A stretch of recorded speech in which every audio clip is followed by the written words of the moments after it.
Whether the night is just beginning for you or you're listening as sleep slowly arrives, I'm happy you've chosen to spend this time here with me. Let me know in the comments. Are you listening from somewhere far and quiet, or in the heart of a busy city winding down? And if these calming explorations bring a sense of rest, please consider subscribing.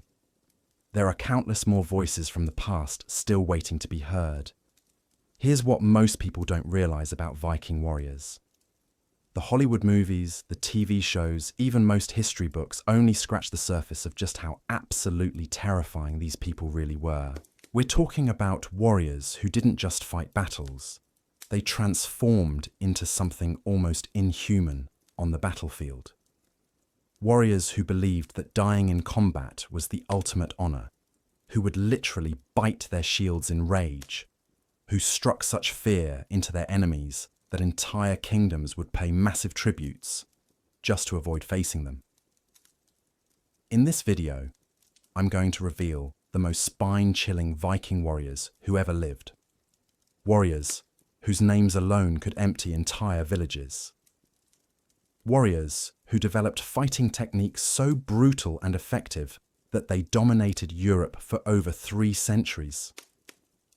I'll walk you through their most terrifying battles, their most savage tactics, and the psychological warfare that made them absolutely unstoppable. But first, let me give you some context about just how genuinely frightening these warriors were. Because what I'm about to share with you goes far beyond anything you've seen in popular culture. My name is here to tell you that I've spent the last 2 years diving deep into historical records, archaeological evidence, and first-hand accounts from the Viking Age. I've studied ancient sagas, analyzed battlefield excavations, and consulted with leading historians to bring you the most accurate and bone-chilling account of these legendary warriors.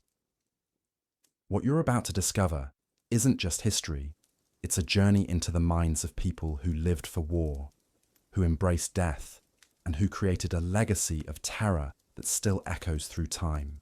Now, before we dive into the individual warriors, you need to understand something crucial about Viking culture that made these fighters so absolutely terrifying. This wasn't just about being tough or skilled with weapons. The Vikings had a completely different relationship with death and violence than any other culture in history. They believed that warriors who died gloriously in battle would be carried by the Valkyries to Valhalla, where they would feast and fight for eternity alongside the gods. This wasn't just a religious belief, it was a driving obsession that fundamentally changed how they approached combat. Imagine facing an enemy who literally wants to die fighting you. Not because they're suicidal, but because they believe that dying in battle is the most glorious thing that could possibly happen to them. This psychological element made Viking warriors absolutely unpredictable and impossibly dangerous. They would take risks that no rational fighter would take. They would charge into impossible odds with genuine excitement. They would fight with wounds that would cripple normal men, driven by the belief that every moment of pain brought them closer to eternal glory. But it gets even more terrifying than that. The Vikings didn't just accept death in battle. They actively sought out the most dangerous and challenging fights they could find. They would deliberately seek out the strongest enemies, the most fortified positions, the most hopeless situations, because overcoming these challenges would earn them greater honor in the afterlife. This created warriors who were not just fearless, but who actively pursued the most terrifying combat scenarios imaginable. The training these warriors underwent was equally brutal. From childhood, Viking boys were taught not just to fight, but to embrace pain and violence as natural parts of life. They would practice with real weapons, not wooden swords. They would engage in combat exercises that regularly resulted in serious injuries. They would be taught to ignore pain, to fight through wounds, and to see blood and violence as beautiful expressions of strength and courage. The weapons they used were designed specifically to maximize terror and devastation. The Viking battle axe wasn't just a tool for cutting down enemies, it was a psychological weapon designed to intimidate and demoralize. The sight of a massive Viking warrior swinging a double-headed axe with enough force to cleave through armor, shields, and bone in a single strike was enough to break the morale of entire enemy formations. The sound alone, that terrible whistling through the air followed by the wet thud of impact, would haunt the nightmares of anyone who survived to hear it. Their shields weren't just defensive tools either. Vikings would use their shields as weapons, slamming them into enemies' faces, hooking them behind enemy shields to create openings, and creating shield walls that moved like unstoppable waves of destruction across battlefields. The coordination required to maintain these shield walls while advancing over rough terrain and through enemy fire was incredible. But Vikings trained for this from childhood. The psychological warfare tactics they employed were equally sophisticated and terrifying. Vikings understood that fear was often more powerful than any weapon. They would deliberately cultivate reputations for extreme brutality, not just because they enjoyed violence, but because they knew that terrified enemies were defeated before the fighting even began. They would leave survivors from raids specifically to spread stories of their savagery. They would display the heads of defeated enemies as warnings to others. They would time their attacks to maximize psychological impact, often striking during religious festivals or at night when defenders were least prepared. The berserkers represent perhaps the most terrifying aspect of Viking warrior culture. These weren't just tough fighters. They were men who had trained themselves to enter altered states of consciousness during combat. They would work themselves into trances through meditation, ritual, and possibly psychoactive substances. In these states, they would become completely immune to pain, fear, and rational thought. They would fight with supernatural strength and endurance, often continuing to battle even after receiving wounds that should have been fatal. Witnesses describe berserkers as literally transforming during combat. Their eyes would roll back, foam would pour from their mouths, and they would make sounds that didn't seem human. They would bite their shields, tear at their own skin, and attack with such fury that they seemed more like wild animals than men. Enemy soldiers would sometimes throw down their weapons and flee, rather than face a berserker in combat, because fighting them felt like battling demons rather than human beings. The training to become a berserker was incredibly dangerous, and not everyone survived it. Candidates would undergo extreme physical and psychological conditioning designed to break down their normal human responses to pain and fear. They would practice fighting while injured, learn to ignore their body's distress signals, and develop the ability to enter trance states at will. Only those who could completely suppress their survival instincts and fight with total abandon could become true berserkers. But the individual warriors we're about to explore took even these extreme practices to new levels. These weren't just skilled fighters or even typical berserkers. These were individuals who became legends specifically because they transcended normal human limitations in combat. They developed techniques, achieved victories, and inspired such terror that their names became synonymous with death itself. The first warrior we need to discuss represents everything that made Viking combat so absolutely terrifying. This individual didn't just fight battles, he redefined what it meant to be a warrior. His methods were so brutal, his victories so complete, and his presence on the battlefield so overwhelming that enemy armies would sometimes surrender rather than face him in combat. His story begins in the frozen fjords of Norway, where he was born into a culture that valued martial prowess above all else. From his earliest childhood, this warrior showed signs of the savage potential that would later make him legendary.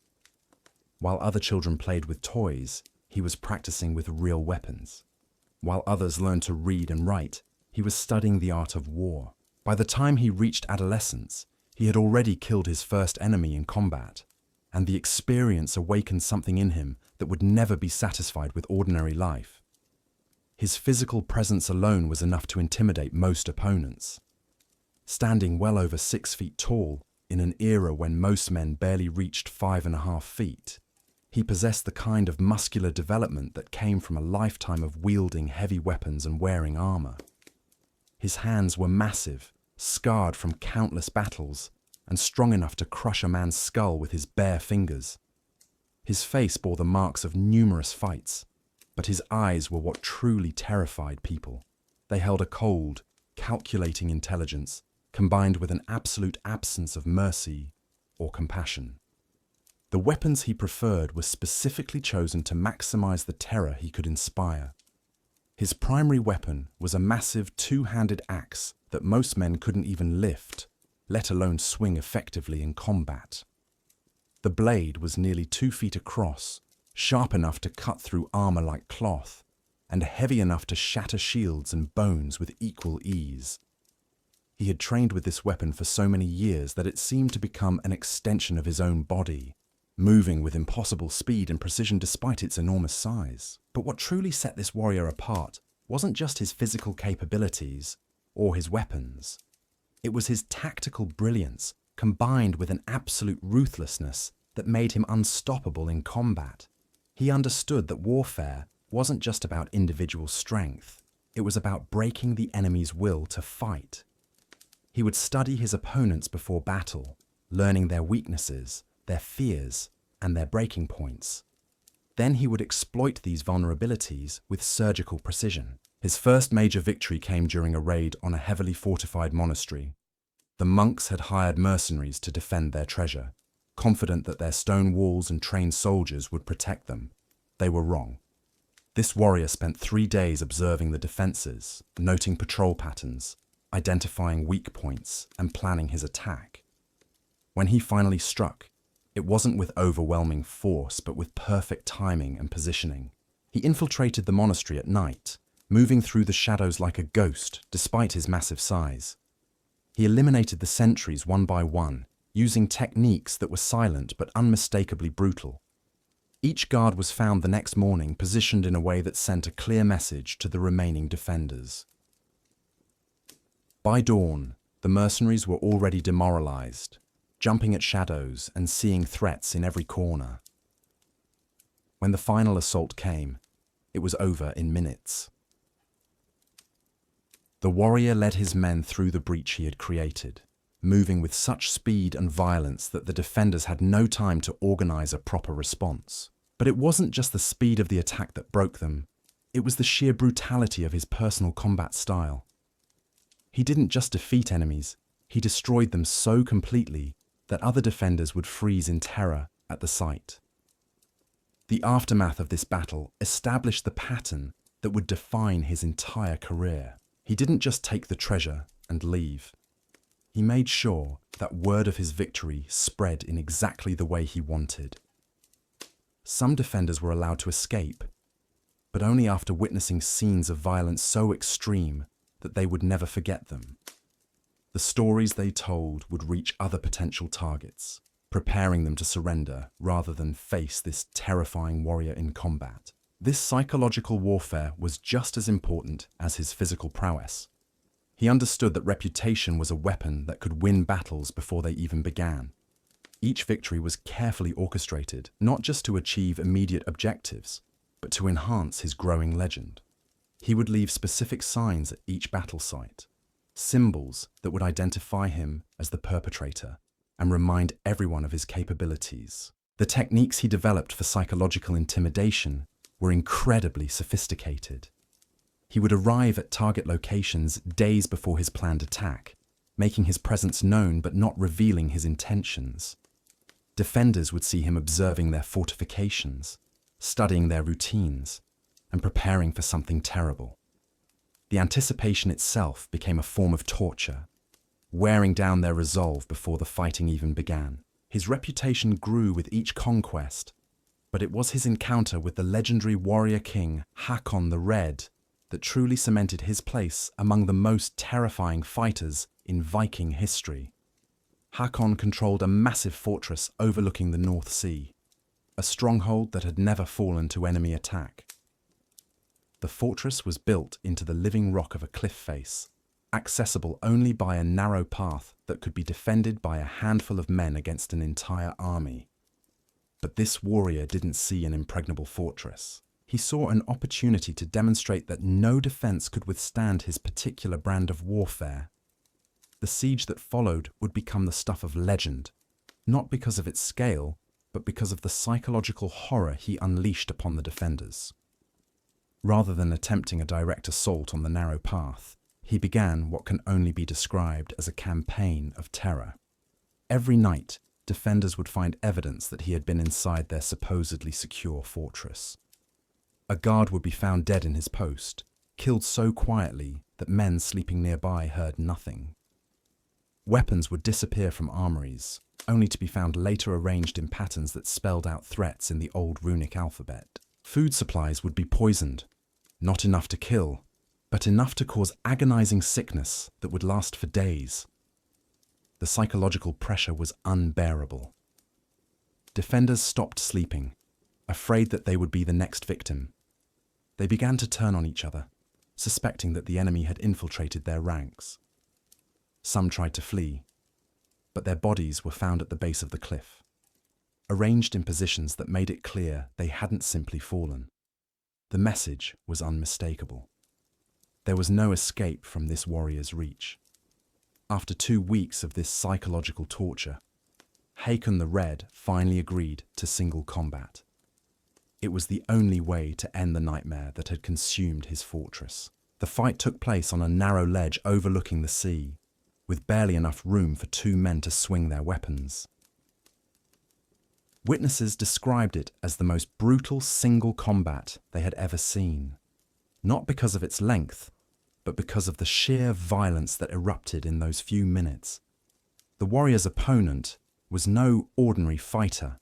Hakon was a veteran of dozens of battles, a man who had earned his reputation through years of successful warfare. He stood nearly as tall as his challenger, carried weapons of equal quality, and possessed the kind of experience that should have made him a formidable opponent. But experience couldn't prepare him for what he faced that day. The fight began with the traditional exchange of insults and boasts, but something in the warrior's voice made it clear that this wasn't just another battle. His words carried a weight of absolute certainty, as if the outcome had already been decided by the gods themselves. When he spoke of what he would do to his opponent, witnesses felt their blood run cold. These weren't empty threats or battle boasts. They were promises delivered with the calm confidence of a man who had never failed to keep his word.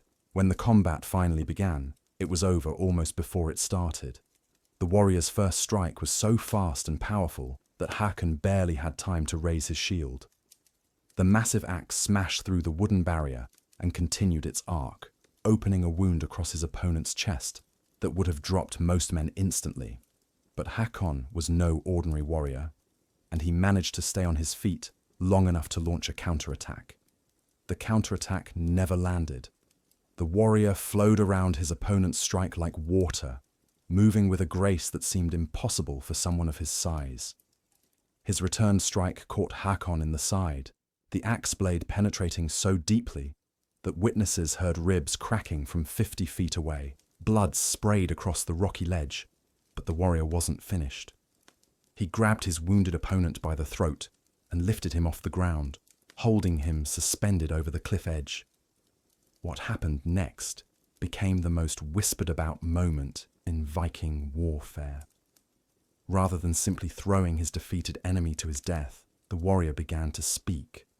His voice was calm, almost conversational, as he described in vivid detail exactly what would happen to every defender in the fortress. He painted pictures of violence so extreme that grown men turned away in horror.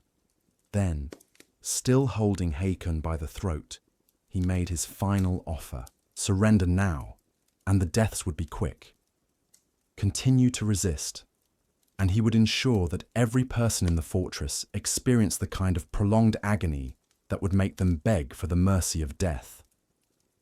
Hakon, blood running down his chest and his feet dangling over empty air, managed to gasp out his surrender. The warrior released him, letting him fall to the ledge rather than into the abyss below. The fortress surrendered without another blow being struck. The defenders had watched their legendary leader reduced to a broken, bleeding man in the space of minutes. They had heard the promises of what would happen if they continued to resist. Most importantly, They had seen the complete absence of mercy or compassion in their enemies' eyes.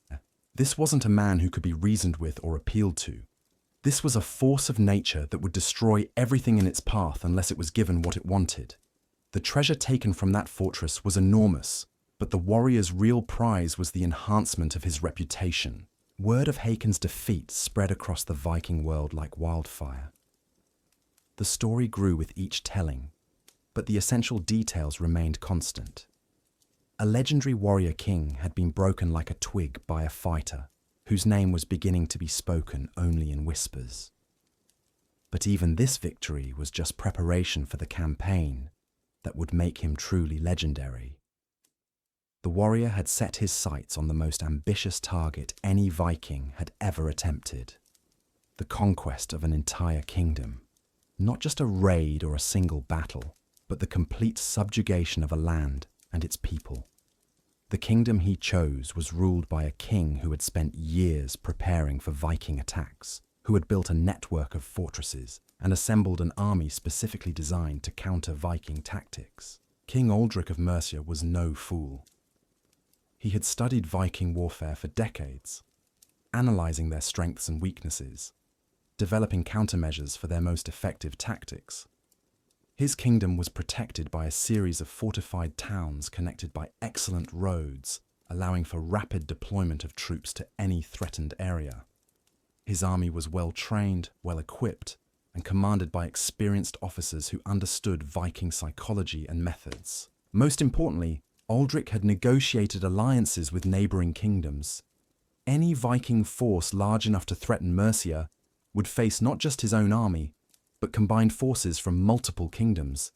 The mathematics seemed impossible. No Viking chieftain had ever attempted to conquer a kingdom with such extensive defenses and political connections. But mathematics had never stopped this warrior before. He spent an entire winter studying intelligence reports about Mercia, learning everything he could about its defenses, its politics, and its king.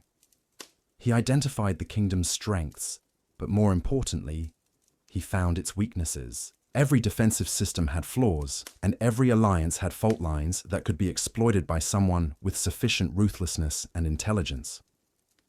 His campaign began not with a massive invasion, but with a series of seemingly random attacks on outlying settlements. These weren't typical Viking raids focused on wealth and slaves. These were carefully planned strikes designed to test Mercia's response capabilities and gather intelligence about its military organization. Each attack revealed more about how the kingdom's defenses operated, how quickly troops could be deployed, and how effectively the alliance system functioned under pressure. The pattern of these attacks was so subtle that it took months for Aldrich to realize what was happening. By the time he understood that he was facing not random raids but a coordinated intelligence-gathering campaign, it was too late. The warrior had already identified the perfect target for his real assault, a fortress that controlled the main river crossing into the kingdom's heartland. The fortress of Ravenscroft was considered impregnable. Built on a high hill overlooking the river, it commanded views for miles in every direction. Its walls were thick stone.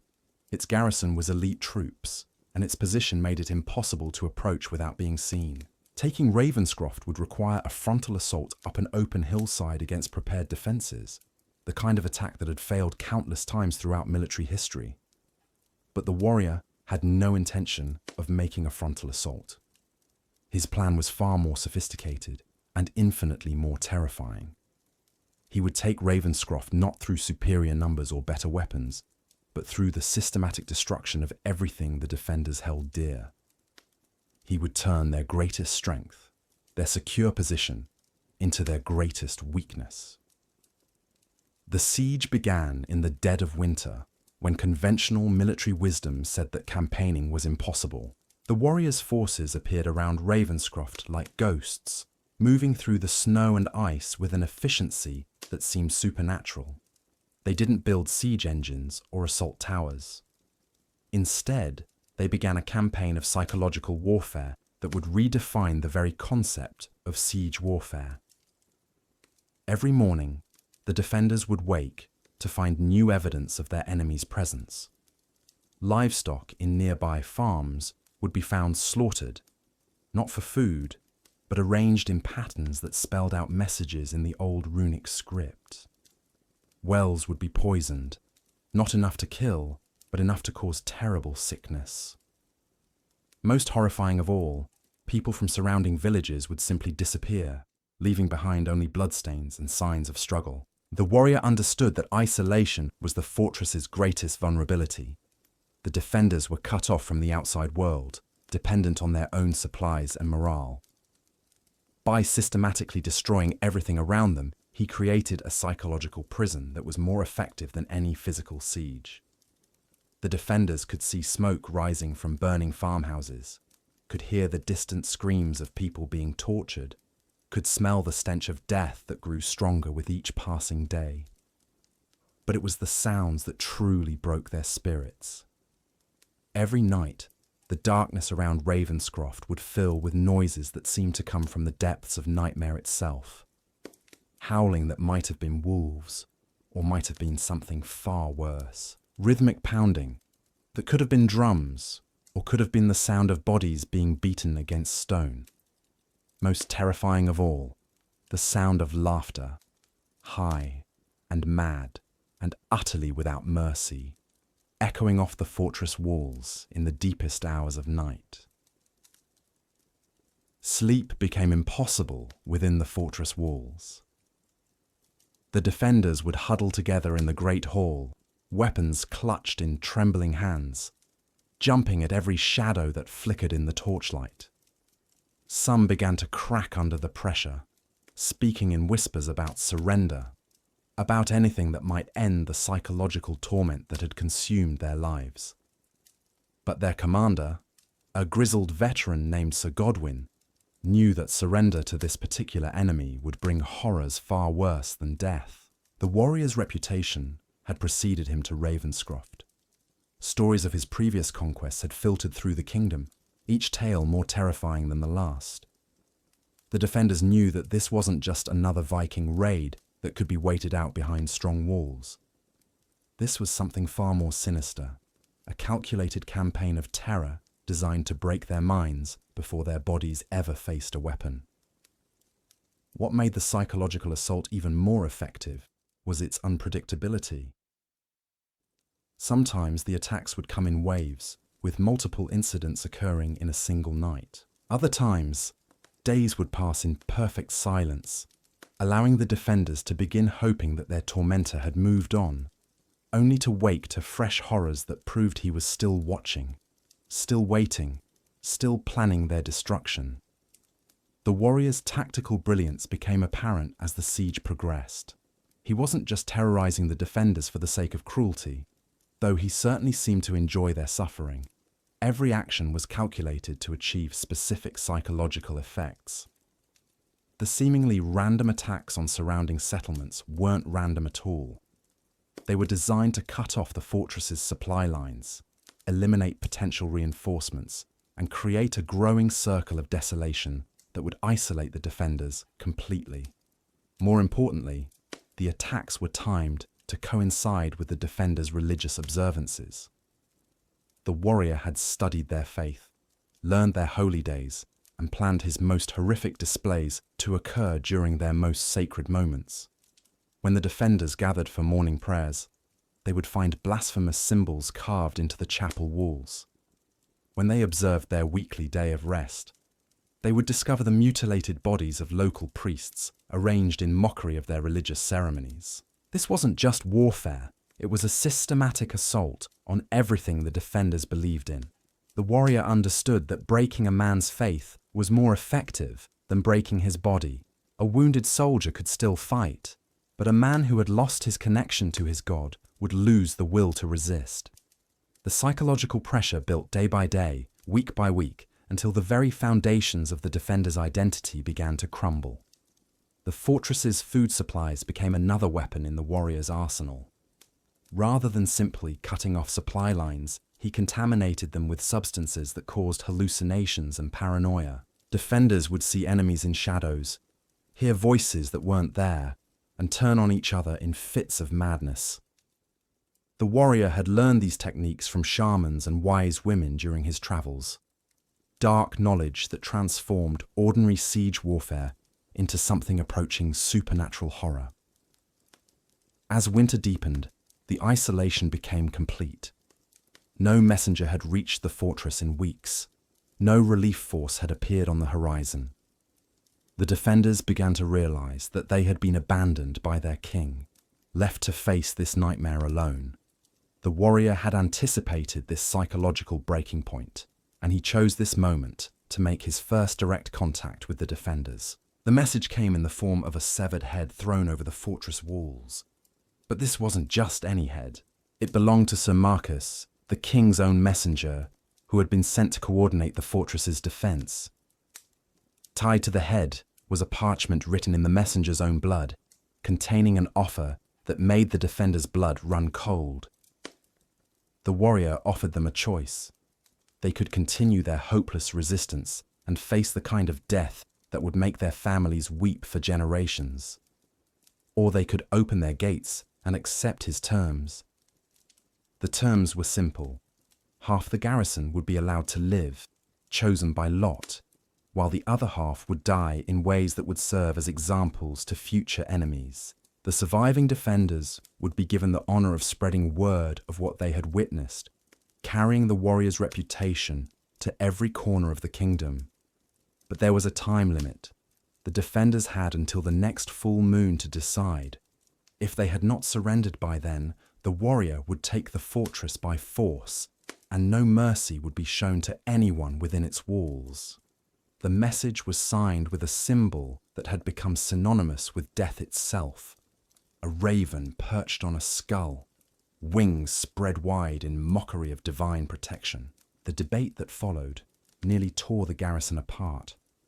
Some argued for surrender, pointing out that half their number surviving was better than all of them dying. Others insisted that their honor demanded they fight to the death, regardless of the odds. Sir Godwin found himself caught between his duty to his king and his responsibility to his men.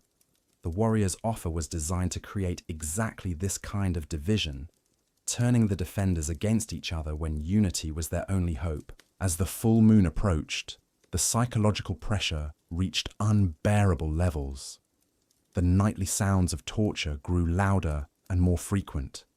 The stench of death became so overwhelming that some defenders vomited whenever they tried to eat. Most terrifying of all, the warrior himself began to appear on the hilltops surrounding the fortress, a massive silhouette against the sky that seemed to watch their every movement. His presence was unmistakable even at a distance. The way he moved, the way he held himself, the very aura of menace that surrounded him marked him as something beyond ordinary human experience.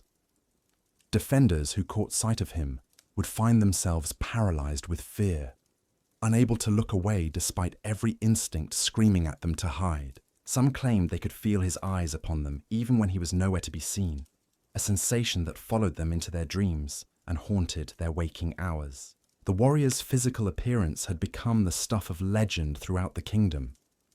Those who had seen him and survived described a figure that seemed carved from nightmare itself. His armor was black as midnight, decorated with the bones of his enemies and marked with runes that seemed to writhe and shift in the torchlight. His helmet was fashioned from the skull of some great beast, its empty eye sockets seeming to follow anyone who dared to look upon it. But it was his weapons that truly marked him as something beyond mortal comprehension. The massive axe he carried had been forged from metal that seemed to drink in light, its blade etched with symbols that hurt to look at directly. The weapon had a name, whispered in terror throughout the Viking world: Skullsplitter, the Bane of Kings, the Harvester of Souls. It was said that the axe thirsted for blood, that it would sing with joy when it tasted the life of a worthy opponent. His secondary weapons were equally terrifying. A collection of throwing axes, each one perfectly balanced and sharp enough to split mail at 50 paces. A say-axe, the traditional Viking fighting knife, but enlarged to the size of a short sword and inscribed with curses in the old tongue. Most disturbing of all, A whip made from the braided hair of his victims, weighted with iron beads that could crush bone or strip flesh from a man's body with a single strike. The night before the full moon deadline, the warrior made his final psychological assault on the fortress. He appeared at the main gate, alone and apparently unarmed, calling out for Sir Godwin to meet him in single combat. The terms were simple. If Godwin could defeat him, the siege would end and the fortress would be spared. If the warrior won, the entire garrison would surrender immediately and accept whatever fate he chose for them. It was an impossible choice. Sir Godwin was a skilled fighter, but he was also a practical man who understood the odds he faced. No warrior had ever defeated this monster in single combat. The stories of his victories were legend throughout the known world, but refusing the challenge would mark him as a coward, destroying his authority over the garrison and ensuring that they would surrender anyway. The combat took place by torchlight on the open ground before the fortress gates. The entire garrison watched from the walls, their faces pale with fear and anticipation.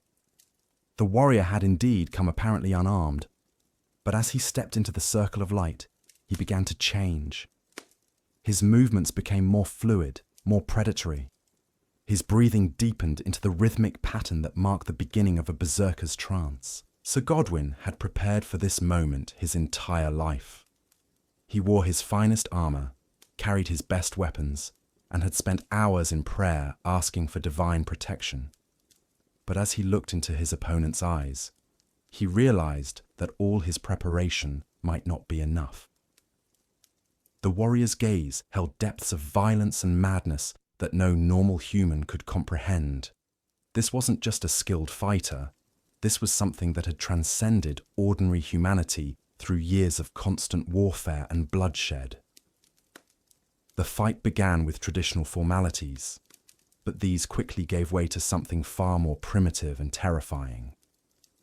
The warrior's transformation into berserker fury was unlike anything the watching defenders had ever seen.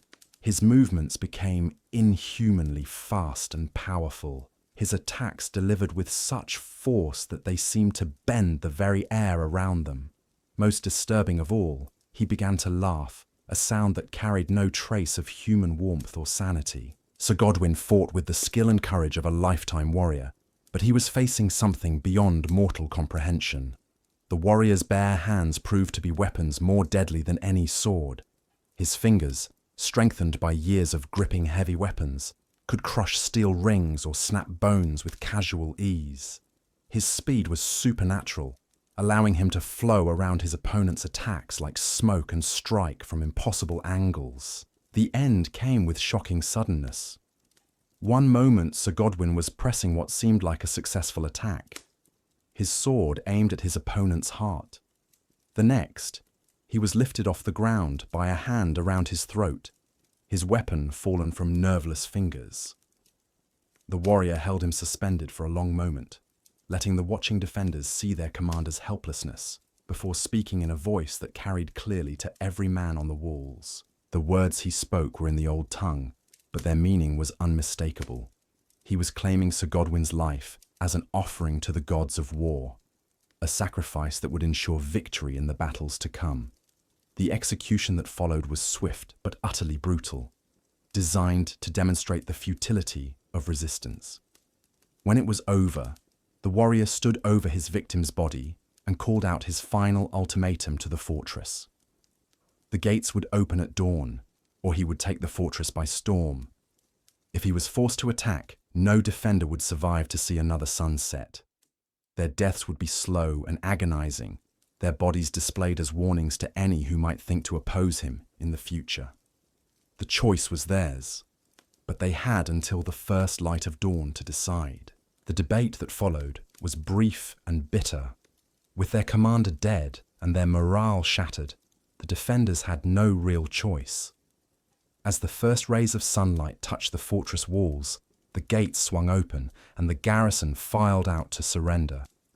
But the warrior's mercy proved to be as terrible as his wrath. True to his word, he spared half the garrison, chosen by lot as he had promised. The other half faced deaths that would haunt the survivors for the rest of their lives. The fall of Ravenscroft sent shockwaves throughout the kingdom. King Aldric's supposedly impregnable fortress had fallen without a proper siege, its legendary commander defeated in single combat by a warrior who seemed more demon than man. The psychological impact was exactly what the warrior had intended. Other fortresses began to surrender at the mere approach of his forces, their defenders unwilling to face the horrors that had consumed Ravenscroft. But the warrior's campaign was far from over. The conquest of Ravenscroft was just the beginning of a systematic campaign that would bring an entire kingdom to its knees. His next target was the city of Aldriksburg, the kingdom's capital and the seat of King Aldric's power. If Ravenscroft had been considered impregnable, Aldriksburg was thought to be absolutely unconquerable.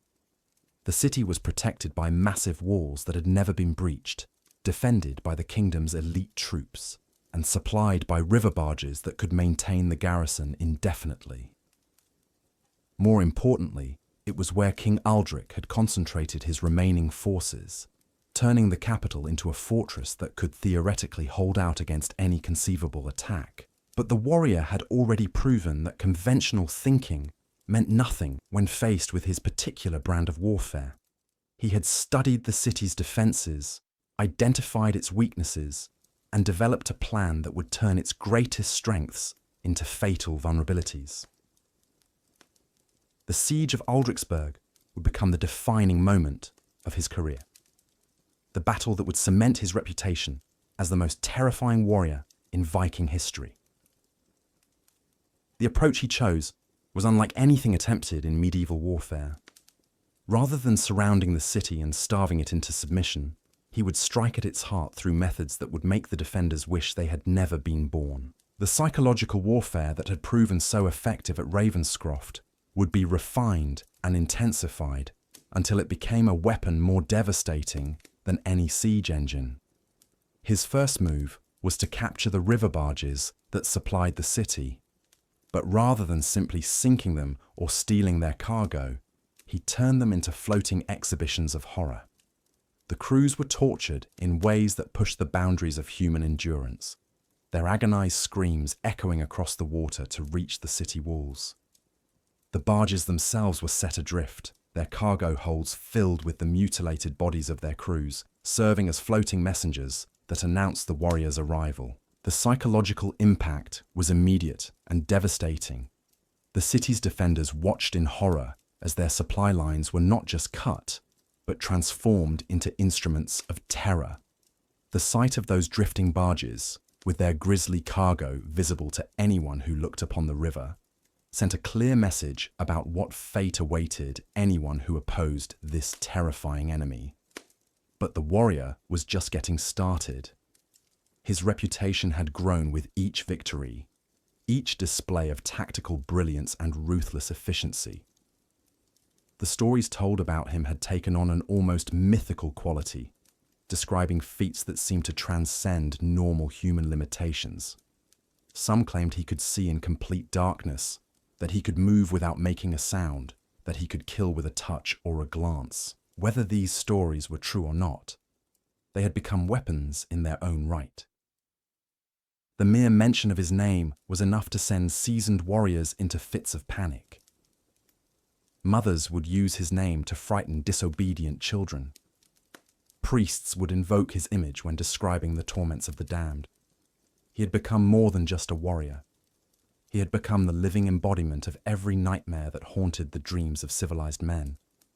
The siege of Aldriksburg would prove to be the ultimate test of his abilities. King Aldric had spent years preparing for this moment, gathering allies, training troops, and fortifying his capital against any conceivable attack. The coming battle would determine not just the fate of a single kingdom, but the future of an entire region. If the warrior could conquer Aldriksburg, no fortress in the known world would be safe from his particular brand of terror. The preparations for the siege revealed the true scope of the warrior's tactical genius.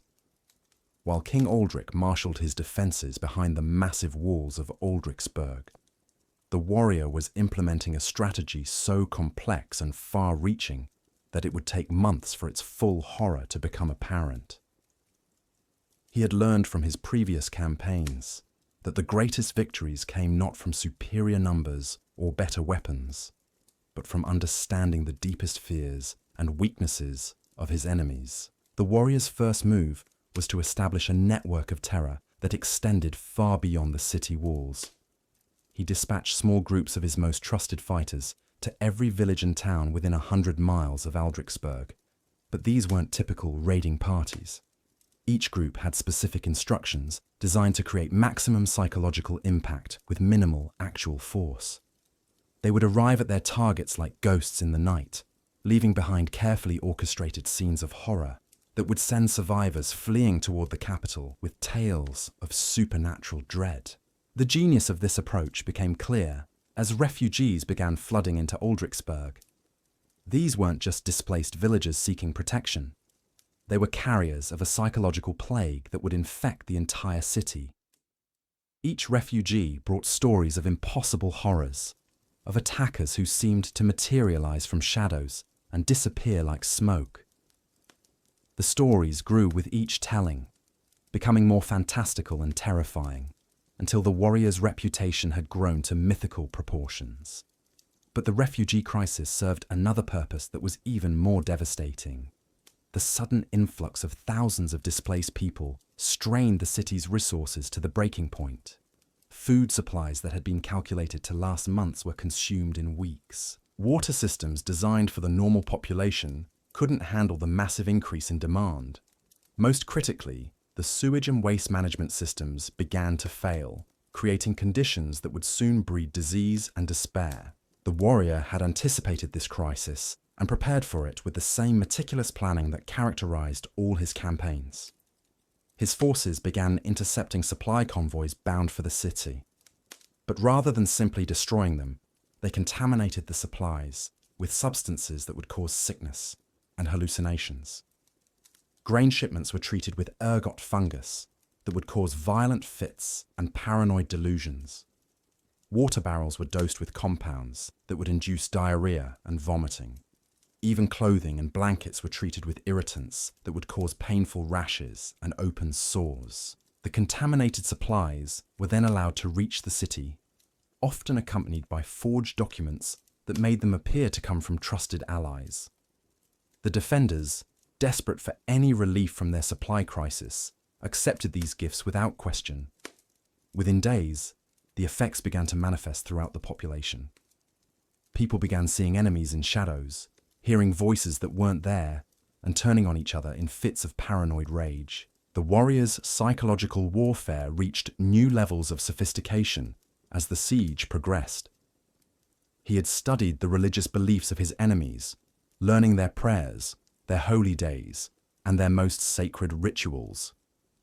This knowledge became another weapon in his arsenal, allowing him to time his attacks to coincide with moments when the defender's faith was strongest. On their most holy days, when they gathered for prayer and comfort, they would find blasphemous symbols carved into their chapel walls, or discover the mutilated bodies of their priests arranged in mockery of their most sacred ceremonies. The systematic destruction of the defender's faith was perhaps the most insidious aspect of the warrior's campaign. He understood that breaking a man's connection to his God was more effective than breaking his body. A wounded soldier could still fight, but a man who had lost his faith would lose the will to resist. The psychological pressure built day by day, week by week, until the very foundations of the defender's identity began to crumble. The warrior's personal involvement in these psychological attacks made them even more terrifying. He would appear on the walls of the city at night, a massive silhouette against the stars that seemed to watch the defender's every movement. His presence was unmistakable even at a distance, and those who caught sight of him would find themselves paralyzed with fear, unable to look away despite every instinct screaming at them to hide. Some claimed they could feel his eyes upon them, even when he was nowhere to be seen, a sensation that followed them into their dreams and haunted their waking hours. The sounds that echoed through the city at night were perhaps the most effective weapon in the warrior's arsenal. These weren't random noises designed to keep people awake. They were carefully orchestrated psychological assaults that exploited the deepest fears of the human mind. The sound of children crying would drift through the streets, but when guards investigated, they would find nothing but empty buildings and shadows. Laughter would echo from the sewers, high and mad and utterly without mercy. Most terrifying of all were the voices that seemed to whisper the names of the defenders, calling to them from the darkness, with promises of relief from their suffering. The warrior had learned these techniques from shamans and wise women during his travels, dark knowledge that transformed ordinary siege warfare into something approaching supernatural horror. He understood that the human mind was more vulnerable than the human body, that fears and phobias could be weaponized more effectively than any sword or axe. The systematic assault on the defenders' sanity was as precise and calculated as any military campaign, designed to break their will to resist long before their bodies faced actual combat. As the siege entered its third month, the effects of the warriors' psychological warfare became impossible to ignore. The city's defenders were no longer functioning as a cohesive military unit. Sleep deprivation, malnutrition, and constant fear had reduced them to a collection of paranoid individuals who trusted no one and saw enemies in every shadow. Guard posts were abandoned as sentries fled their duties rather than face another night of supernatural terror. Officers found their orders ignored by men who had lost the ability to distinguish between reality and nightmare. The breakdown of military discipline was exactly what the warrior had been waiting for. His spies within the city, refugees who had been planted among the genuine displaced persons, began reporting that the time was right for the final phase of his campaign. The defenders were no longer capable of mounting an effective resistance. Their morale had been shattered, their faith destroyed, and their ability to fight as a unified force completely compromised. But the warrior's final assault on Aldrichsburg wouldn't be a conventional attack. He had spent months preparing for something far more spectacular and terrifying.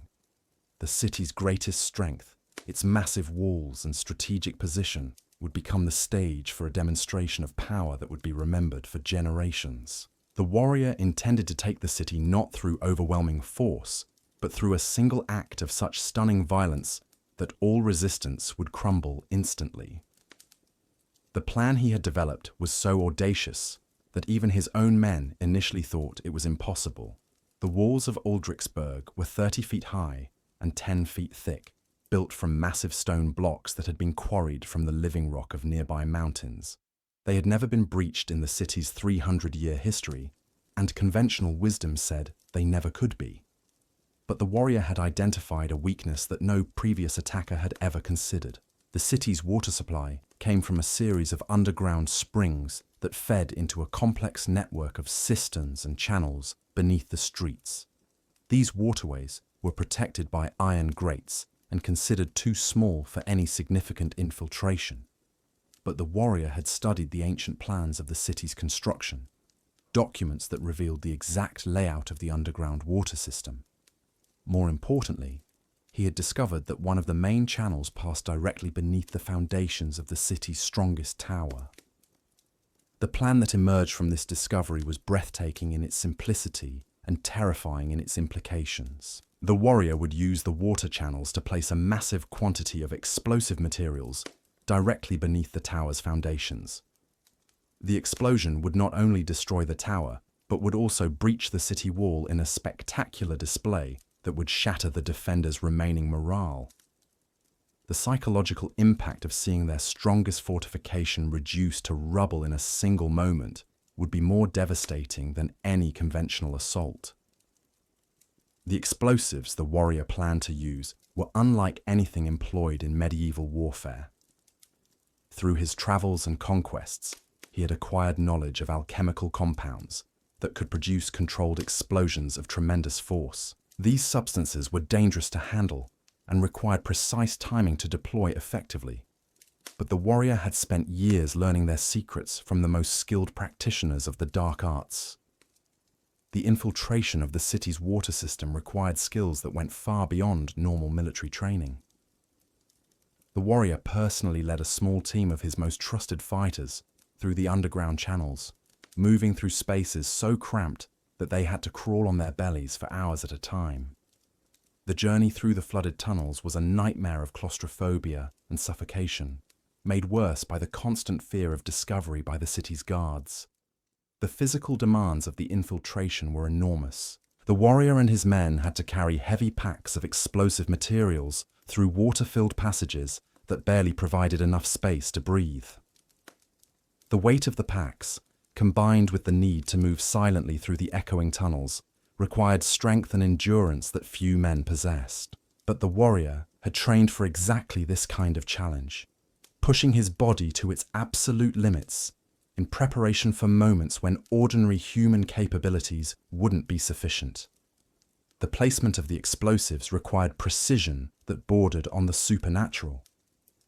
The warrior had calculated the exact amount of explosive material needed to achieve maximum destruction without causing so much damage that the blast would be ineffective. Too little, and the tower would remain standing. Too much, and the explosion would scatter the debris so widely that the psychological impact would be reduced. The calculations involved understanding the structural engineering of medieval fortifications, the physics of controlled explosions, and the psychology of mass terror. The timing of the detonation was equally critical. The warrior had planned the explosion to coincide with the city's morning prayers, when the maximum number of defenders would be gathered in the central square. The sight of their strongest tower collapsing during their most sacred ritual would create a psychological shock that would paralyze the entire population. The message would be unmistakable. Their god had abandoned them. Their defenses were useless, and their only choice was surrender or annihilation. The night before the planned explosion, the warrior made his final preparations with the methodical precision that had characterized his entire career. Every detail had been considered, every contingency planned for, every possible outcome calculated. His men were positioned at key points around the city, ready to exploit the chaos that would follow the explosion. The refugee spies within the walls had been activated, prepared to spread panic and confusion among the defenders. Most importantly, the warrior himself had positioned himself where he could observe the results of his work and make any necessary adjustments to his plan. The explosion that shattered the dawn quiet of Aldrichsburg was unlike anything witnessed in medieval warfare. The massive tower, which had stood for 3 centuries as a symbol of the city's strength and permanence, simply ceased to exist. One moment it was there, a solid mass of stone and mortar reaching toward the sky. The next, it was gone, replaced by a cloud of dust and debris that rose like a pillar of smoke toward the heavens. The sound of the explosion was heard for miles in every direction, a thunderous roar that seemed to shake the very foundations of the earth. Windows shattered throughout the city, their glass fragments raining down like deadly snow on the streets below. The ground trembled as if in the grip of an earthquake, causing buildings to sway and crack, and people to fall to their knees in terror and confusion. But it was the sight of the destruction that truly broke the defenders' spirits. The tower had been more than just a military fortification. It had been a symbol of their city's invincibility, a reminder that they were protected by walls that had never been breached. Its destruction in a single catastrophic moment shattered not just stone and mortar, but the fundamental beliefs that had sustained their resistance. The psychological impact was immediate and devastating. Defenders who had stood firm through months of siege warfare simply laid down their weapons and fled. Officers who had maintained discipline through the darkest hours of the campaign found themselves unable to maintain control over men who had lost all faith in their ability to defend the city. The sight of that massive tower reduced to rubble in an instant had demonstrated that no defense was strong enough to withstand this terrible enemy. The warrior's timing had been perfect. The explosion occurred just as the morning prayers were beginning, when the city's population was gathered in the central square. The sight of their strongest fortification collapsing during their most sacred ritual created exactly the psychological shock he had intended. Many of the defenders fell to their knees, convinced that their god had abandoned them to this supernatural enemy. Others simply ran, their minds unable to process the reality of what they had witnessed. The breach in the city wall created by the explosion was enormous, a gap nearly 100 feet wide that exposed the city's interior to direct assault. But the warrior had no intention of sending his men through that breach. The explosion had already achieved its primary purpose, the complete destruction of the defenders' will to resist. Any conventional assault would be unnecessary and would reduce the psychological impact of his victory. Instead, the warrior appeared at the breach alone, walking calmly through the rubble and dust as if he were taking a casual stroll through a garden. His massive figure was clearly visible to every defender remaining on the walls, and the sight of him moving with such confidence through the devastation he had created was more terrifying than any army could have been. This wasn't just a military commander. This was a force of nature that could reshape the very landscape to suit his purposes. The warrior's voice carried clearly across the shocked silence of the city as he called out his final ultimatum. The terms were simple: immediate and unconditional surrender, or the complete destruction of everything within the city walls. He had demonstrated his ability to destroy their strongest defenses with a single blow.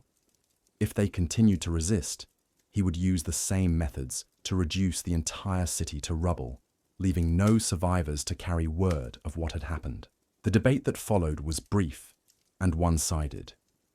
King Aldrich, watching from his palace tower, could see that his remaining forces were no longer capable of resistance. The explosion had shattered more than just stone and mortar. It had destroyed the fundamental belief that the city could be defended. His officers were reporting mass desertions. His walls were unmanned, and his people were in a state of panic that bordered on madness.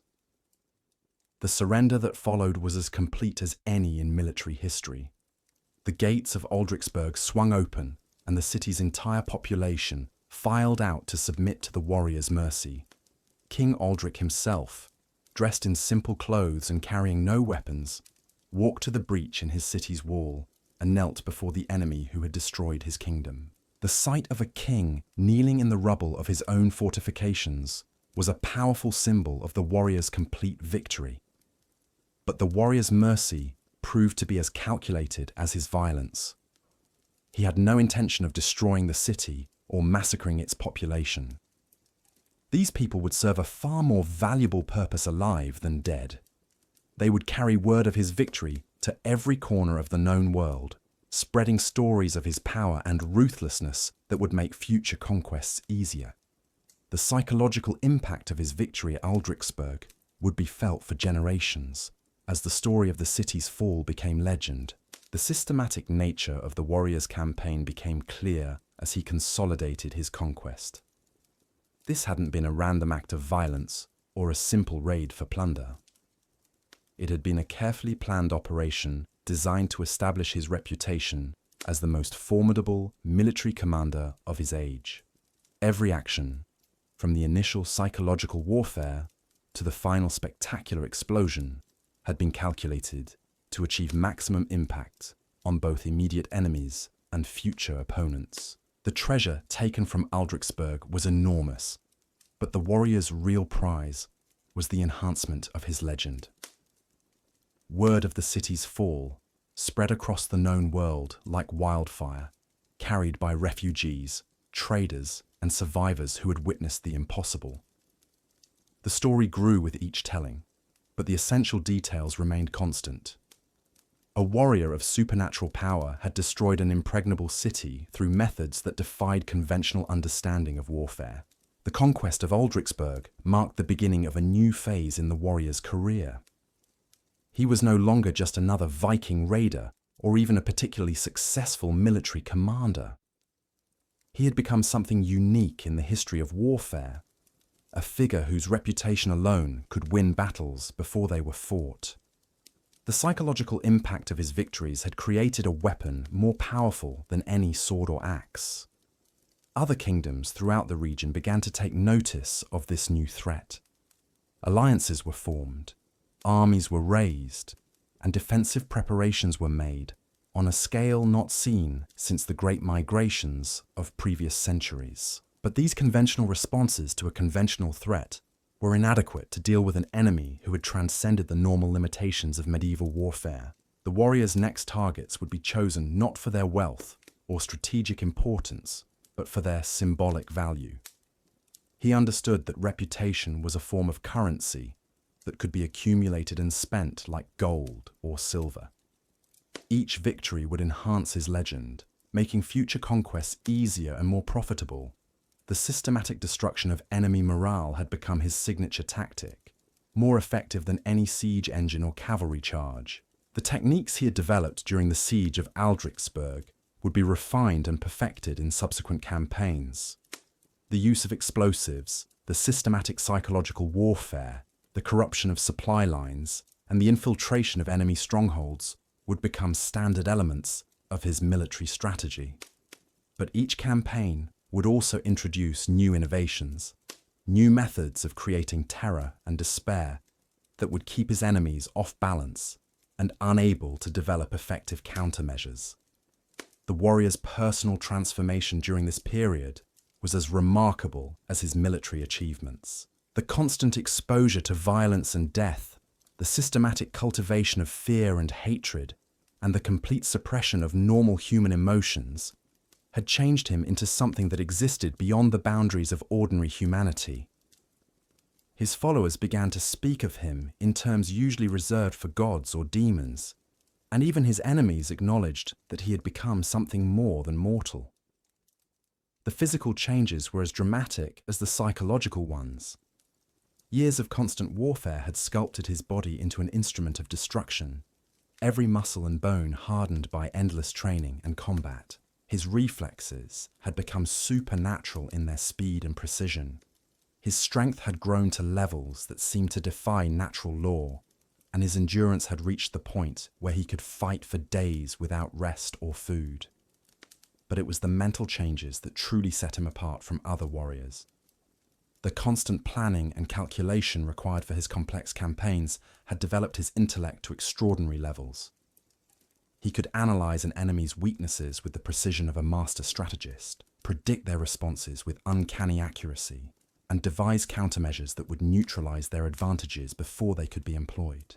The warrior's understanding of human psychology had become his greatest weapon. He could read the fears and desires of his enemies as easily as other men read books, and he could manipulate those emotions to achieve his objectives without ever drawing a sword.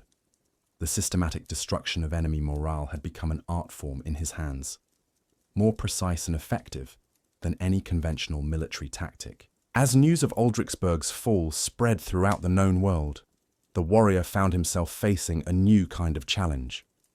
His reputation had grown to such proportions that potential enemies were no longer willing to face him in conventional warfare.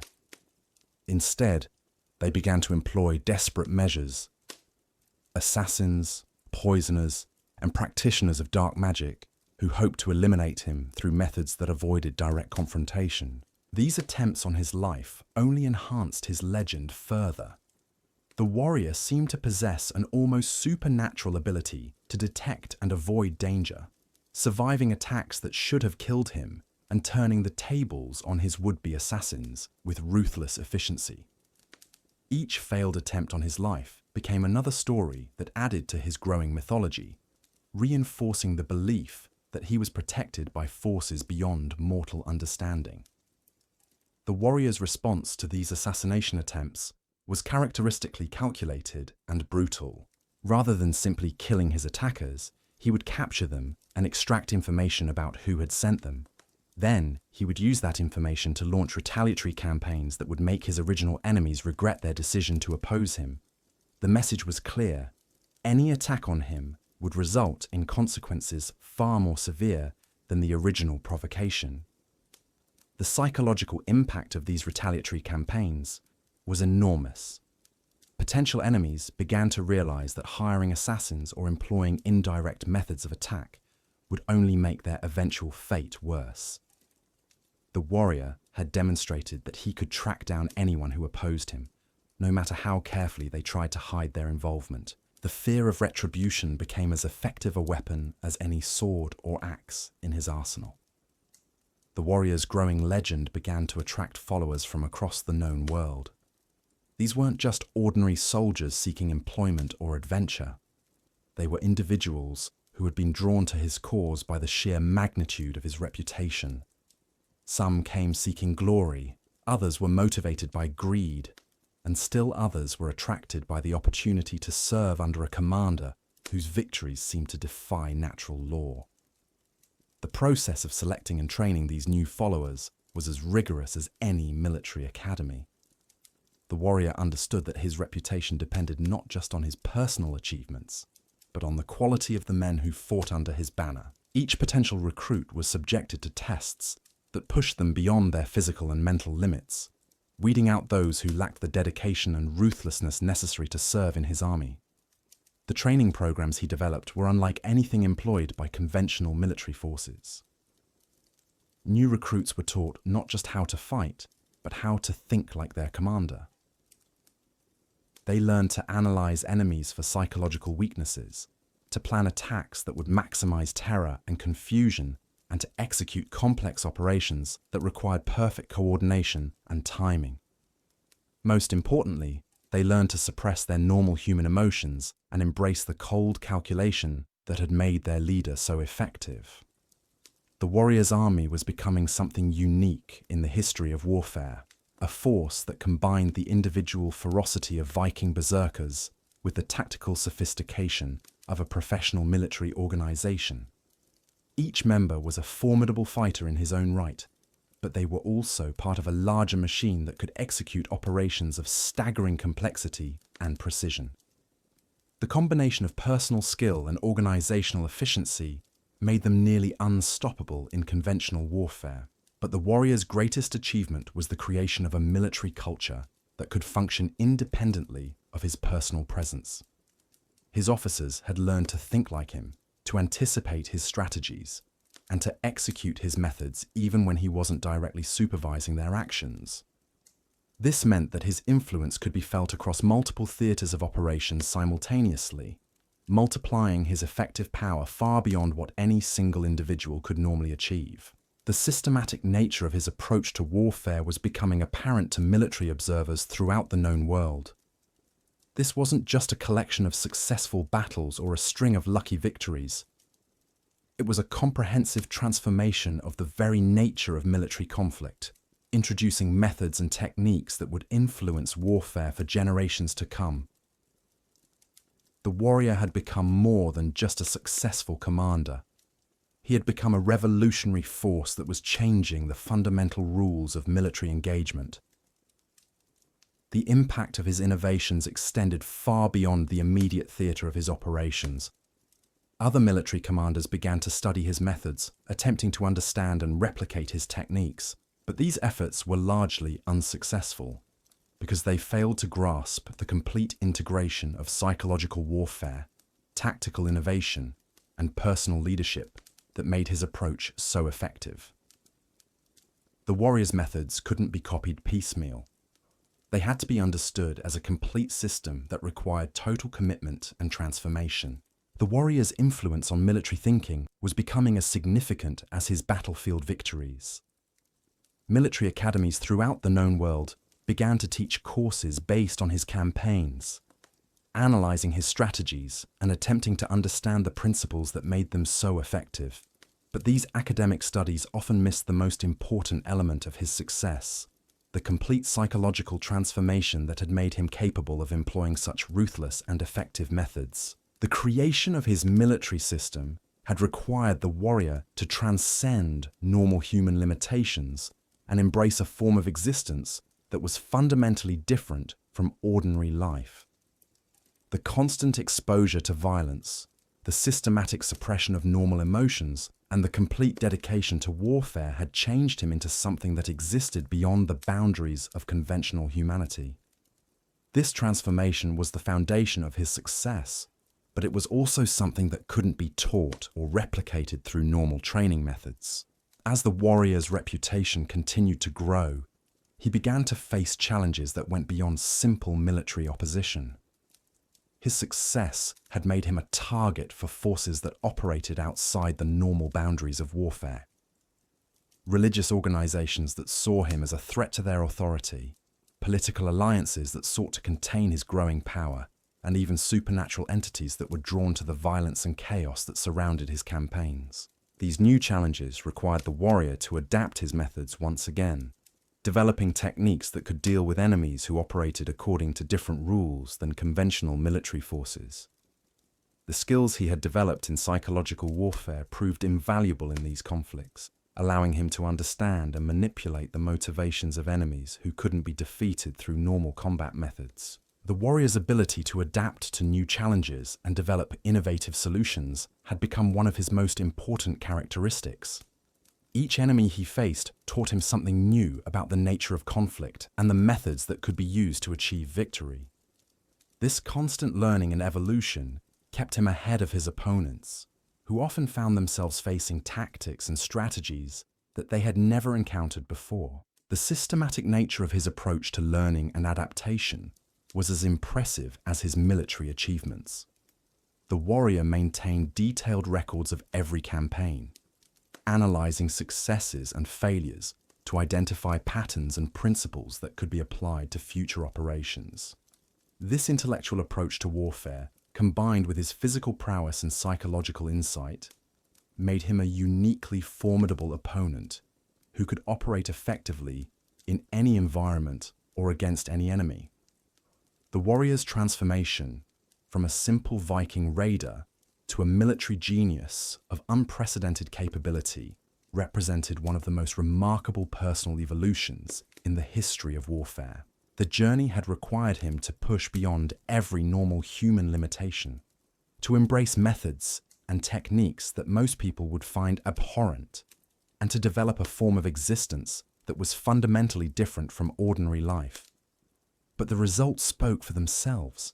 He had become the most feared and effective military commander of his age, a figure whose reputation alone could change the course of history. The warrior's evolution into this supernatural force of destruction hadn't happened overnight. It was the result of a transformation so complete and terrifying that it defied everything people thought they knew about human nature. To understand the true horror of what he had become, you need to know about the ritual that changed him from a mortal man into something that existed beyond the boundaries of life and death. The ritual was ancient, older than the gods themselves, passed down through generations of shamans and wise women who understood the darkest secrets of the human soul. It was called the Blood Awakening, and it required a sacrifice so profound that most men would die rather than attempt it. The warrior had learned of this ritual during his travels to the far northern reaches of Scandinavia, where the ice never melted and the sun disappeared for months at a time. The process began with a period of preparation that lasted an entire year. The warrior had to purge himself of every human emotion, every trace of mercy or compassion that might interfere with the transformation. He stopped eating cooked food, consuming only raw meat and blood. He slept on beds of ice and stone, training his body to ignore pain and discomfort. Most importantly, he began to kill not just in battle, but as a daily ritual, offering the lives of his enemies to the ancient powers that would soon claim his soul. The actual ritual took place during the darkest night of the year, when the barrier between the world of the living and the realm of the dead was at its thinnest. The warrior stood naked in a circle of standing stones, his body covered in ritual scars that had been carved with blades forged from meteoric iron. Around him, 13 of his most trusted followers chanted in the old tongue, their voices weaving patterns of sound that seemed to tear holes in reality itself. The centerpiece of the ritual was a sacrifice that would have driven ordinary men insane with horror. The warrior had to kill someone he loved, someone whose death would cause him genuine pain and grief. He had chosen his own brother, a man who had followed him through countless battles and shared his victories and defeats. The killing had to be done slowly, with specific cuts made in a precise pattern that would release the victim's life force in a way that could be absorbed by the ritual's recipient. As his brother's blood soaked into the ancient stones, the warrior felt something fundamental change within him. The part of his soul that had been capable of love, mercy, and compassion was torn away, leaving behind only the cold, calculating intelligence that would make him unstoppable in battle. The transformation was agonizing, as if his very essence was being rewritten by forces that existed outside the normal flow of time and space. The physical changes that followed were equally dramatic. His muscles grew denser and stronger, his bones became harder than steel, and his reflexes accelerated to superhuman levels. His senses sharpened until he could hear a whisper from a mile away, see in complete darkness, and smell fear on his enemies like a hunting animal. Most importantly, his tolerance for pain disappeared entirely, allowing him to fight through wounds that would cripple normal men. But it was the mental changes that truly set him apart from ordinary humanity. The ritual had given him the ability to see into the hearts and minds of his enemies, to understand their deepest fears and desires with perfect clarity. He could predict their actions before they knew what they were going to do themselves, and he could manipulate their emotions like a master musician playing an instrument. The psychological warfare techniques that had made him so effective weren't just learned skills. They were supernatural abilities that had been purchased with his own humanity. The cost of this transformation was enormous. The warrior had gained incredible power, but he had lost everything that made life worth living. He could no longer feel joy, love, or satisfaction. Victory brought him no pleasure, and defeat was simply another problem to be solved. He existed in a state of perpetual emptiness, driven only by the need to inflict pain and death on others. The ritual had made him into the perfect weapon, but it had also made him into something that was no longer truly alive. The first test of his new abilities came during a raid on a fortified monastery that had been built on a rocky island off the coast of Ireland. The monks had hired mercenaries to defend their treasure, and the monastery's location made it virtually impossible to attack by conventional means. The narrow causeway that connected the island to the mainland could be held by a handful of men against an entire army, and the monastery's walls were built from massive stone blocks that had been fitted together with incredible precision. But the warrior no longer thought like a normal military commander. His enhanced senses allowed him to detect weaknesses in the monastery's defenses that would have been invisible to ordinary eyes. He could smell the fear of the defenders, hear the uncertainty in their voices, and see the micro-expressions that revealed their true thoughts and intentions. Most importantly, he could sense the spiritual energy that surrounded the monastery, the faith and devotion of the monks that should have protected them, but would instead become their greatest vulnerability. The attack began not with weapons or siege engines, but with a form of spiritual warfare that turned the monastery's own faith against its defenders. The warrior had learned techniques during his travels that allowed him to corrupt and twist religious energy, transforming prayers into curses and turning sacred symbols into instruments of terror. He began by infiltrating the monastery's chapel during the midnight prayers, moving through the shadows like a ghost despite his massive size. The corruption he introduced was subtle at first. Holy water would begin to smell like blood. Sacred texts would develop stains that looked like screaming faces. Most disturbing of all, the crucifix above the altar would begin to weep tears of black liquid that burned like acid when it touched human skin. The monks tried to cleanse these signs of corruption through prayer and ritual, but their efforts only made the situation worse. The warrior had woven his curse so deeply into the fabric of their faith that every attempt to purify it only strengthened the darkness. The psychological impact on the monastery's defenders was devastating. The mercenaries had been hired to fight human enemies, not to deal with supernatural corruption that seemed to emanate from the very stones of the building. They began to desert their posts, fleeing across the causeway in the middle of the night, rather than face another dawn in a place that seemed to be cursed by the devil himself. The monks, meanwhile, were paralyzed by the theological implications of what was happening. How could evil penetrate their sacred sanctuary?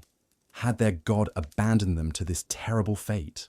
The warrior's physical assault on the monastery came only after the spiritual defenses had been completely shattered. He appeared at the main gate like a figure from nightmare, his massive form silhouetted against the storm clouds that had gathered overhead.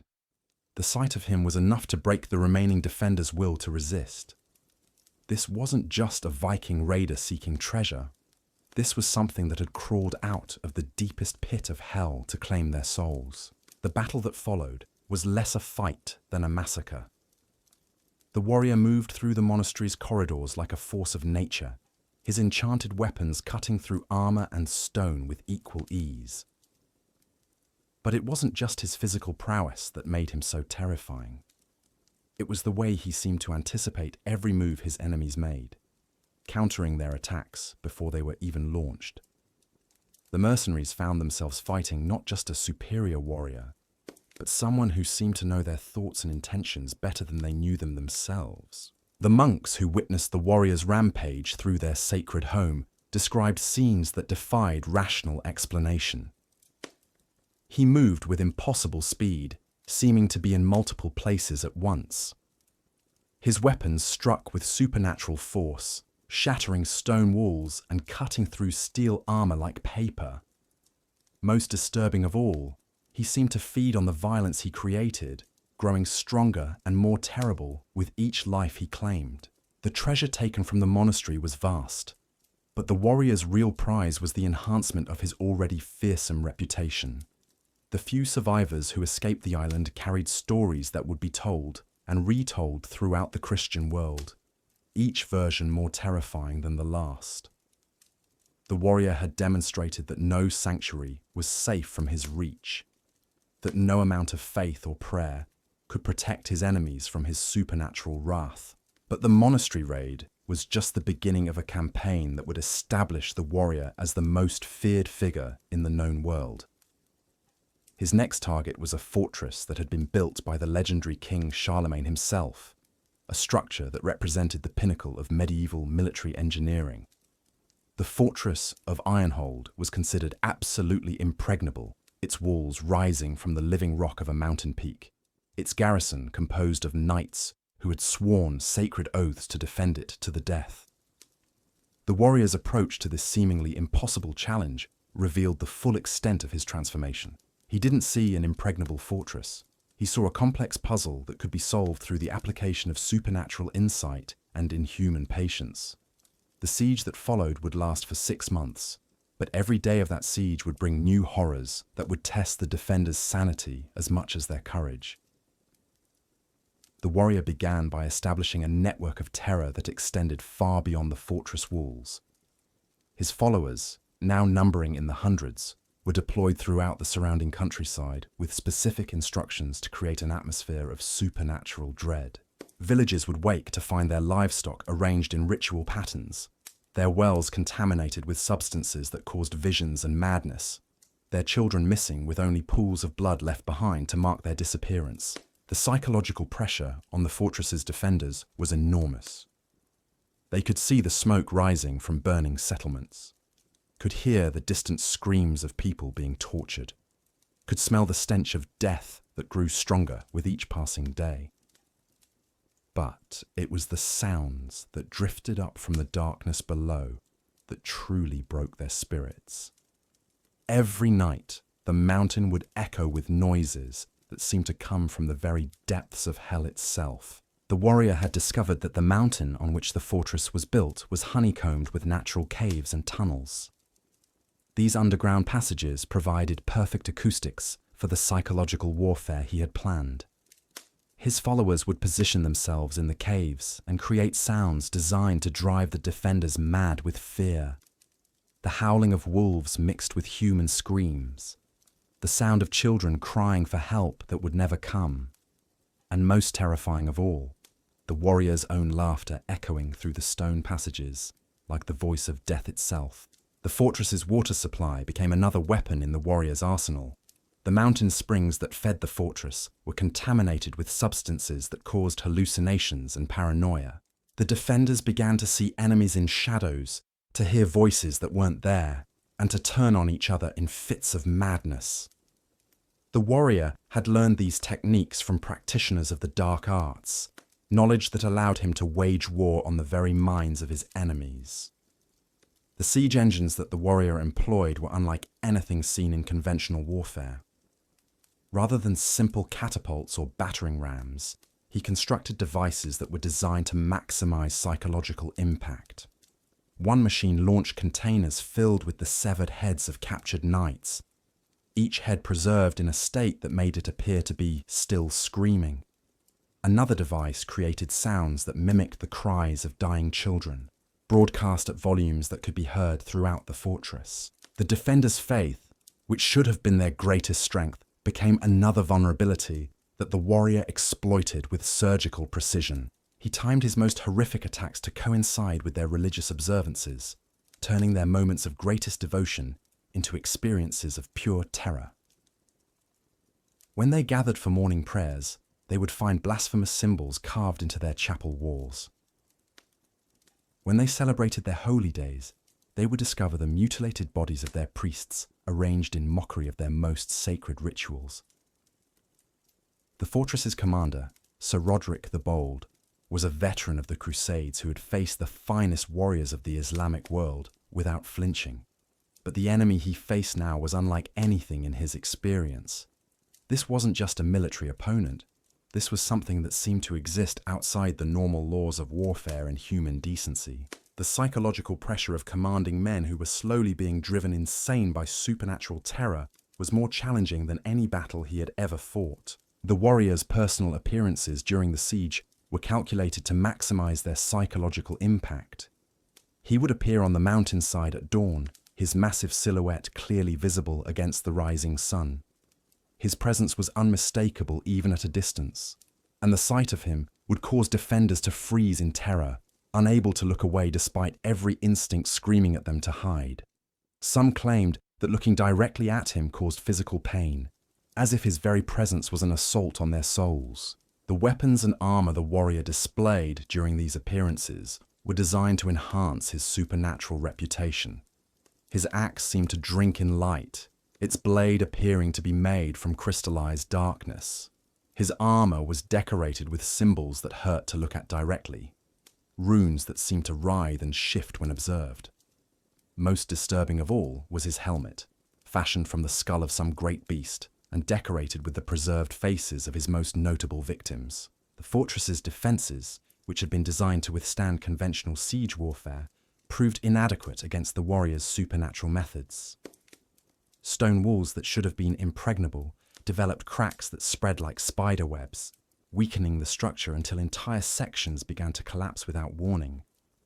Iron gates that had been forged by master smiths began to rust and corrode, as if the very metal was being consumed by some invisible force. The warrior's knowledge of engineering and architecture, enhanced by his supernatural insights, allowed him to identify weaknesses in the fortress's construction that would have been invisible to normal eyes.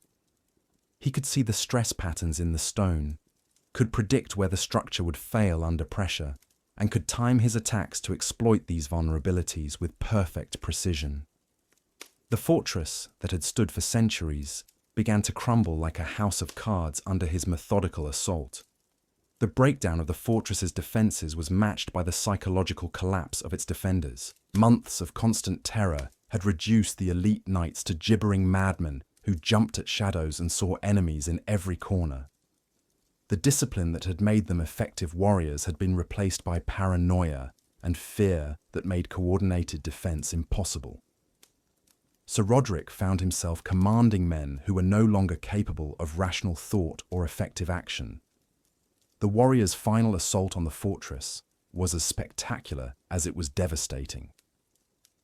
Rather than a conventional attack, he orchestrated a supernatural event that would be remembered for generations. On the night of the winter solstice, when the barrier between the world of the living and the realm of the dead was at its thinnest, he performed a ritual that summoned forces from beyond the grave to aid in his conquest. The ritual required sacrifices of a specific nature. 13 knights who had been captured during the siege, each one representing a different aspect of the fortress's defenses. The sacrifices were performed in a precise pattern around the base of the mountain, with each death releasing spiritual energy that could be channeled into the warrior's assault. The screams of the dying knights echoed through the mountain caves, amplified by the natural acoustics until they seemed to come from the very stones themselves. The supernatural forces that answered the warrior's call were unlike anything witnessed in the mortal world. Shadows began to move independently of their sources, reaching across the fortress walls to strangle defenders in their sleep.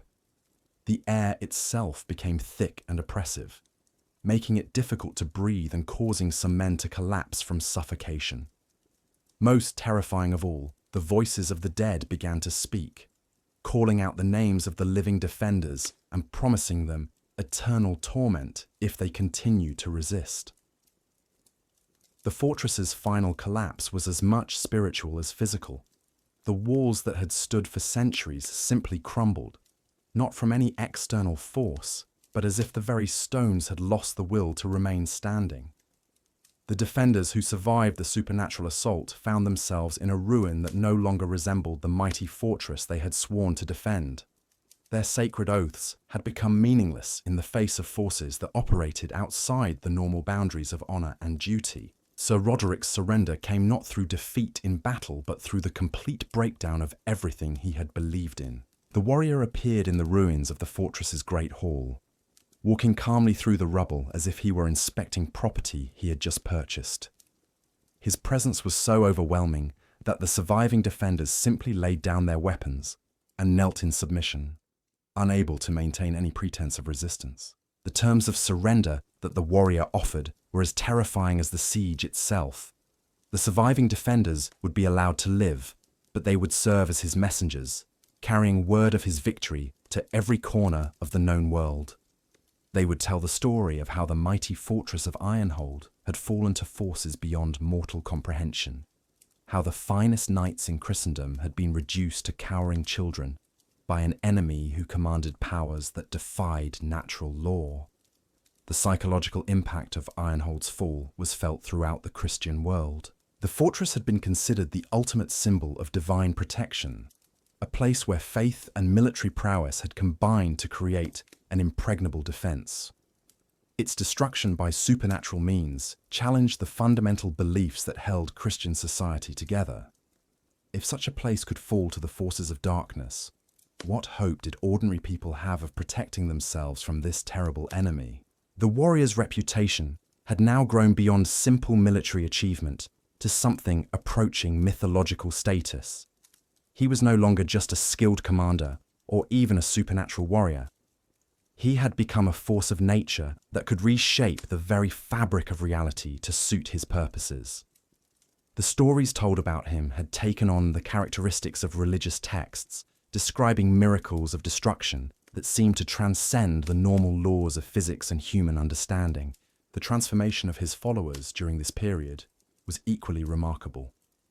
The men who served under his banner had been changed by their exposure to his supernatural methods, becoming something more than human soldiers, but less than the inhuman perfection their leader had achieved.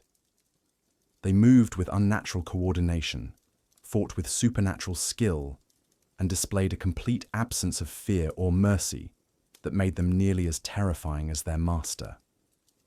The warrior's army had become a force unlike anything seen in human history.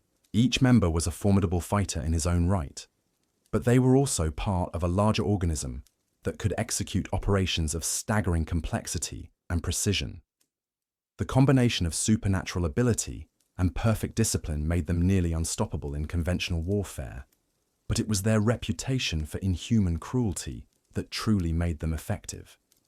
The impact of the warrior's campaigns extended far beyond the immediate theatre of his operations. Other military commanders throughout the known world began to study his methods, attempting to understand and replicate his techniques. But these efforts were largely unsuccessful because they failed to grasp the supernatural transformation that was the foundation of his power. The warrior's methods couldn't be learned through normal training. They required a complete abandonment of humanity that few people were capable of achieving. The warrior's influence on military thinking was becoming as significant as his battlefield victories. Military academies and war colleges began to teach courses based on his campaigns, analyzing his strategies and attempting to understand the principles that made them so effective. But these academic studies often missed the most important element of his success, the complete psychological and spiritual transformation that had made him capable of employing such ruthless and effective methods. The creation of countermeasures against the warrior's tactics became a priority for kingdoms throughout the known world. Alliances were formed, new weapons were developed, and defensive strategies were devised specifically to deal with his unique form of warfare. But these conventional responses to an unconventional threat proved inadequate because they were based on the assumption that the warrior was still bound by normal human limitations. The warrior's next campaign would demonstrate just how far he had transcended those limitations. His target was the Holy Roman Empire itself, the most powerful political and military force in the known world. The emperor had assembled an army of unprecedented size and sophistication, equipped with the finest weapons and armor that medieval technology could produce. The coming confrontation would determine whether supernatural power could triumph over conventional military might on the largest possible stage. The preparations for this campaign revealed the full scope of the warrior's strategic thinking. This wouldn't be just another siege or a series of raids. It would be a comprehensive assault on the very foundations of Christian civilization. The warrior had spent years studying the empire's political structure, its military organization, and its religious beliefs, looking for weaknesses that could be exploited on a massive scale. The psychological warfare campaign that preceded the military assault was the most sophisticated operation the warrior had ever attempted. His agents, now numbering in the thousands, were deployed throughout the empire with specific instructions to create an atmosphere of supernatural dread that would undermine the population's faith in their leaders and their god.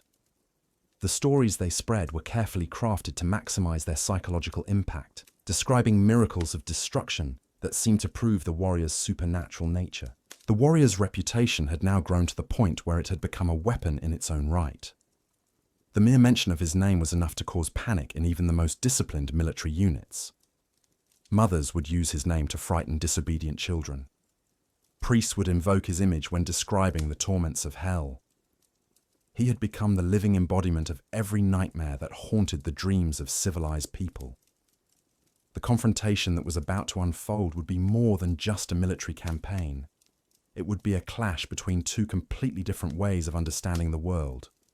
On one side stood the Holy Roman Empire, representing the pinnacle of medieval Christian civilization, with its belief in divine providence, moral law, and the ultimate triumph of good over evil. On the other side stood the warrior, representing forces that existed outside the normal boundaries of human understanding, powers that operated according to rules that defied conventional morality and natural law. The outcome of this confrontation would determine not just the fate of the empire, but the future course of human history. If the warrior could defeat the most powerful force in the known world, it would prove that conventional civilization was powerless against the supernatural forces he commanded. The psychological impact of such a victory would shatter the foundations of Christian society and usher in an age of darkness that might never end. But the warrior's greatest challenge wouldn't come from the empire's armies or its fortifications. It would come from within himself, from the terrible price he had paid for his supernatural power. The ritual that had given him his incredible abilities had also taken away everything that made existence meaningful. He had gained the power to destroy worlds, but he had lost the ability to enjoy the fruits of his victories.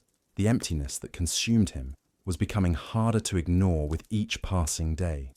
Victory brought him no satisfaction, conquest gave him no joy, and the fear he inspired in others provided no comfort. He existed in a state of perpetual hunger that could never be satisfied, driven by needs that went beyond normal human desires. The warrior had become the most powerful individual in the known world, but he had also become the most profoundly alone. The approaching confrontation with the Holy Roman Empire would test not just his tactical brilliance and supernatural abilities, but his very reason for existence. What was the point of unlimited power if it brought no happiness? What was the value of absolute victory if it left him more empty than before? These questions would haunt him as he prepared for the greatest campaign of his career, a battle that would determine whether his transformation into something beyond humanity had been worth the terrible price he had paid. The warrior stood at the threshold of ultimate triumph, but he also stood at the edge of an abyss that might swallow not just his enemies, but his own tortured soul. The forces he had unleashed could no longer be controlled, and the path he had chosen could never be reversed. The most terrifying Viking warrior in history was about to face his greatest enemy, the consequences of his own choices, and the true cost of the power he had gained. The warrior's preparations for his assault on the Holy Roman Empire revealed a level of strategic sophistication that transcended anything previously seen in medieval warfare.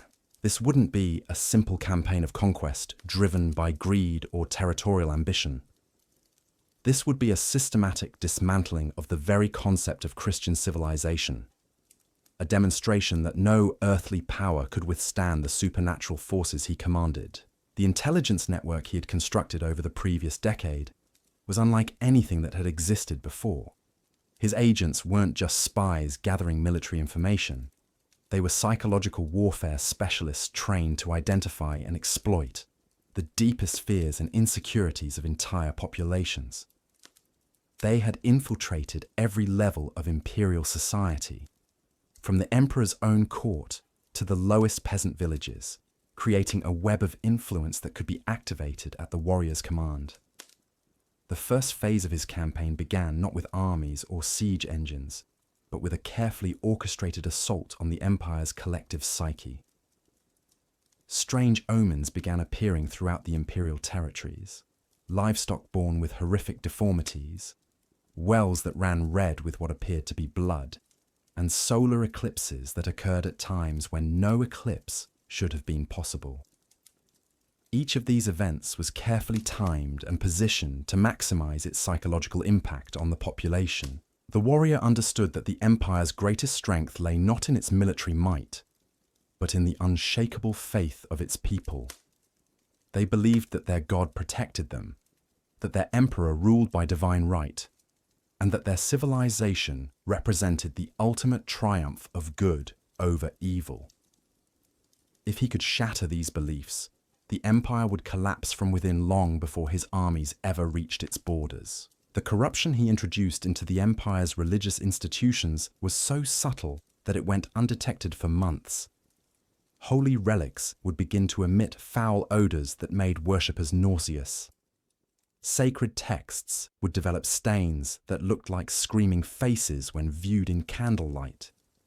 Most disturbing of all, priests would begin having dreams that filled them with such terror that they would wake up screaming, unable to remember the details, but haunted by a sense of impending doom.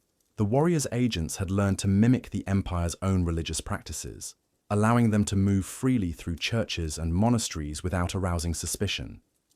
They would introduce small amounts of psychoactive substances into communion wine, causing worshippers to experience visions that challenged their faith. They would replace holy water with liquids that caused painful rashes, leading people to believe that their God was punishing them for unknown sins. The psychological impact of these religious corruptions was devastating. The empire's population had been taught that their faith was their greatest protection against the forces of darkness. When that faith began to seem like a source of torment rather than comfort, the foundations of their entire worldview began to crumble. People who had never questioned their beliefs suddenly found themselves doubting everything they had been taught about the nature of good and evil. The warrior's understanding of mass psychology had reached levels that seemed almost supernatural.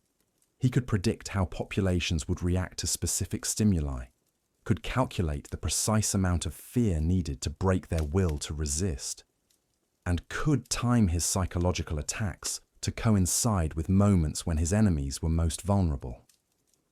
This wasn't just military strategy. It was a form of dark magic that used human emotions as weapons. The Empire's military commanders began to notice disturbing changes in their troops long before any enemy armies appeared on the horizon.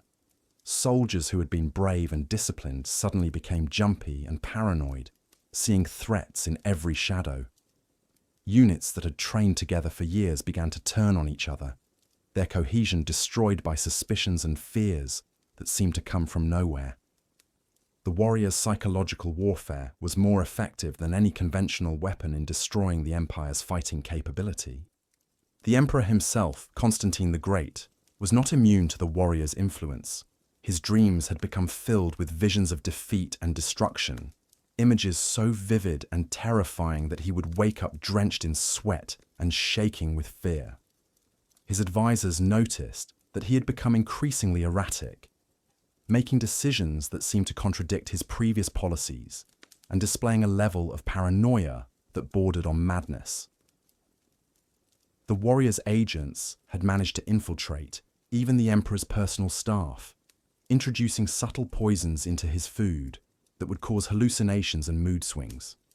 These substances were carefully chosen to create specific psychological effects: increased aggression that would lead to poor strategic decisions, paranoia that would isolate him from his most trusted advisors, and periods of deep depression that would sap his will to fight. The corruption of the Empire's leadership was perhaps the most brilliant aspect of the warrior's campaign. Rather than simply killing key figures, he was turning them into instruments of their own destruction. Every poor decision they made, every display of weakness or instability, would undermine the morale of their subordinates and reduce the effectiveness of their resistance. The warrior was using the Empire's own leadership structure as a weapon against itself. The first direct military confrontation came when the warrior's advance forces encountered an Imperial army at the Battle of Blackwater Ford. The engagement was small by Imperial standards, involving only about 5,000 troops on each side, but its psychological impact would be felt throughout the Empire. The Imperial forces were commanded by General Marcus Aurelius, a veteran of dozens of successful campaigns who had never lost a battle in 20 years of service. The warrior chose to lead this battle personally, not because the strategic situation required it, but because he wanted to make a statement about the futility of conventional resistance. His appearance on the battlefield was unlike anything the Imperial soldiers had ever seen. His armor seemed to absorb light, creating a zone of darkness around him that made it difficult to look directly at his position. His weapons gleamed with an unnatural radiance that hurt the eyes of anyone who tried to focus on them. The psychological impact of his presence was immediate and overwhelming. Imperial soldiers, who had faced barbarian hordes without flinching, suddenly found themselves paralyzed with terror at the sight of this supernatural enemy. Some dropped their weapons and fled before the battle even began. Others stood frozen in place, unable to process what they were seeing. The warrior's reputation had preceded him, but the reality of his presence was more terrifying than any story could convey. The battle itself was less a military engagement than a demonstration of supernatural power. The warrior moved through the Imperial lines like a force of nature, his weapons cutting through armor and flesh with impossible ease. But it wasn't just his physical prowess that made him so devastating. It was the way he seemed to anticipate every move his enemies made, countering their attacks before they were even launched. The Imperial soldiers found themselves fighting not just a superior warrior, but someone who seemed to know their thoughts and intentions better than they knew them themselves. General Marcus Aurelius, despite his experience and courage, found himself completely outmatched by an enemy who operated according to rules he didn't understand.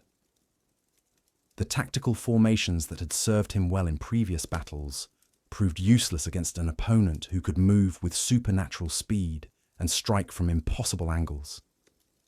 The weapons and armor that had protected his men in countless engagements seemed like toys when faced with the warrior's enchanted weapons. The massacre that followed was so complete and brutal that it sent shockwaves throughout the empire. Of the 5,000 imperial soldiers who had entered the battle, fewer than 100 survived, and those only because the warrior had deliberately allowed them to escape. These survivors would carry word of what they had witnessed back to their comrades, spreading stories of supernatural horror that would undermine the morale of every imperial unit they encountered. The warrior's treatment of the battlefield after the fighting ended was calculated to maximize its psychological impact. Rather than simply leaving the dead where they fell, he arranged the bodies in patterns that spelled out messages in the old runic script. The messages were simple but terrifying, warnings of what awaited anyone who continued to resist his advance, promises of torments that would make death seem like a mercy, and challenges to the emperor himself to face him in single combat. The sight of 5,000 elite soldiers arranged in ritual patterns by a single enemy was more demoralizing than any military defeat could have been. It demonstrated not just the warrior's tactical superiority, but his complete contempt for the empire's military might. The message was clear. This wasn't just another barbarian invasion that could be repelled through conventional means. This was something that existed outside the normal boundaries of warfare, a force that could reshape reality itself to suit its purposes. The news of the Battle of Blackwater Ford reached the imperial capital within days, carried by the traumatized survivors who had been allowed to escape. Their accounts of the warrior's supernatural abilities were initially dismissed as the ravings of men driven mad by defeat. But as more reports arrived from other fronts, all describing similar encounters with an enemy who seemed to possess abilities that defied natural law, the Empire's leadership began to realize that they were facing something unprecedented. The warrior's strategic brilliance became apparent as his campaign progressed. The Battle of Blackwater Ford hadn't been chosen for its tactical importance. It had been selected because of its symbolic value. The ford was a crossing point that had been used by imperial armies for centuries, a place where the Empire's legions had won countless victories against barbarian invaders. By desecrating this sacred ground with such a complete and horrific defeat, the warrior was sending a message that no tradition or historical precedent could protect his enemies from his wrath. The psychological impact of this symbolic victory was amplified by the warrior's next move. Rather than pressing his advantage through immediate military action, he withdrew his forces and disappeared into the wilderness, leaving behind only the horrific aftermath of the battle. This apparent retreat confused the imperial commanders, who had expected him to follow up his victory with a conventional advance. They didn't understand that the warrior's real objective wasn't territory or plunder, but the systematic destruction of their will to resist. The months that followed were filled with reports of supernatural encounters throughout the Empire's frontier regions. The warrior's forces would appear without warning, strike with devastating effectiveness, and then vanish before any coherent response could be organized. These attacks weren't random raids. They were carefully planned operations designed to create maximum psychological impact while minimizing the warrior's own losses. The pattern of these attacks revealed the warrior's deep understanding of imperial psychology and military doctrine. He would target not just military installations, but the symbols and institutions that gave the empire its sense of identity and purpose.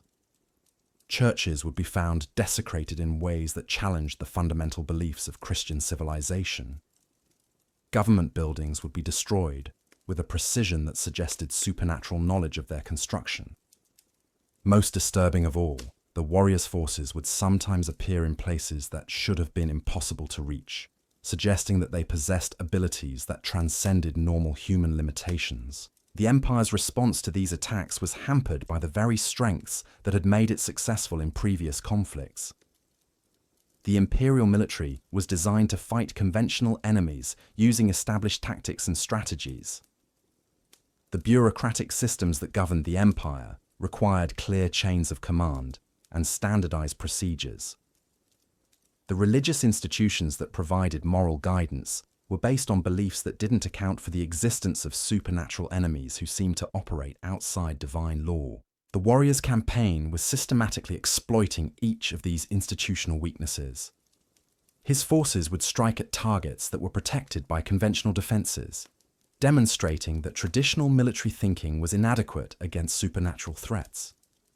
His attacks would be timed to coincide with bureaucratic decision-making processes, creating chaos that prevented effective responses. Most devastatingly, his operations would challenge religious doctrines in ways that left the empire's spiritual leaders unable to provide guidance or comfort to their terrified populations. The psychological pressure on the empire's leadership was becoming unbearable. Emperor Constantine found himself facing a crisis that his training and experience hadn't prepared him for. The military advisors who had guided him through previous conflicts were offering strategies that seemed inadequate against an enemy who didn't follow conventional rules.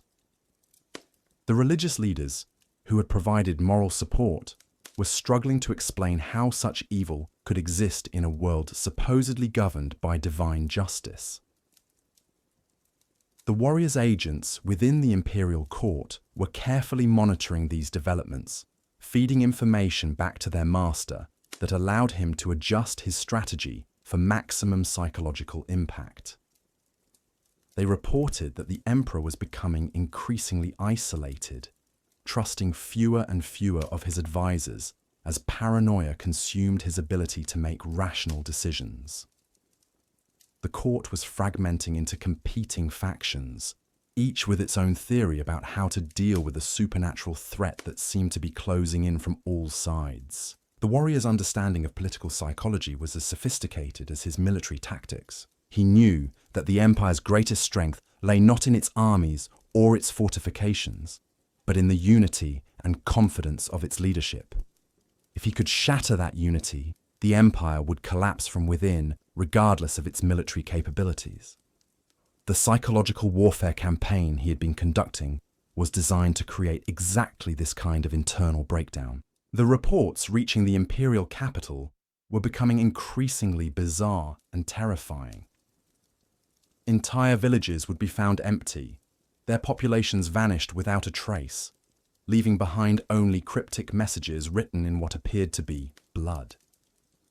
Military patrols would discover the bodies of their comrades arranged in ritual patterns that seemed to spell out curses in unknown languages. Most disturbing of all, some survivors of these encounters would return to civilization, fundamentally changed, speaking in tongues and displaying knowledge of events that hadn't happened yet. The warriors' forces had grown far beyond a simple military organization.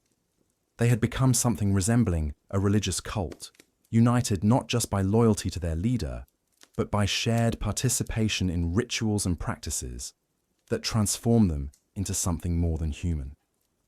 The supernatural abilities they displayed weren't just the result of superior training or equipment. They were the product of a collective transformation that had fundamentally altered their nature. The initiation rites that new recruits underwent were designed to break down their normal human limitations and rebuild them according to the warrior's vision. These ceremonies involved ordeals that pushed candidates beyond their physical and mental breaking points, weeding out those who lacked the dedication or capacity to embrace the supernatural transformation.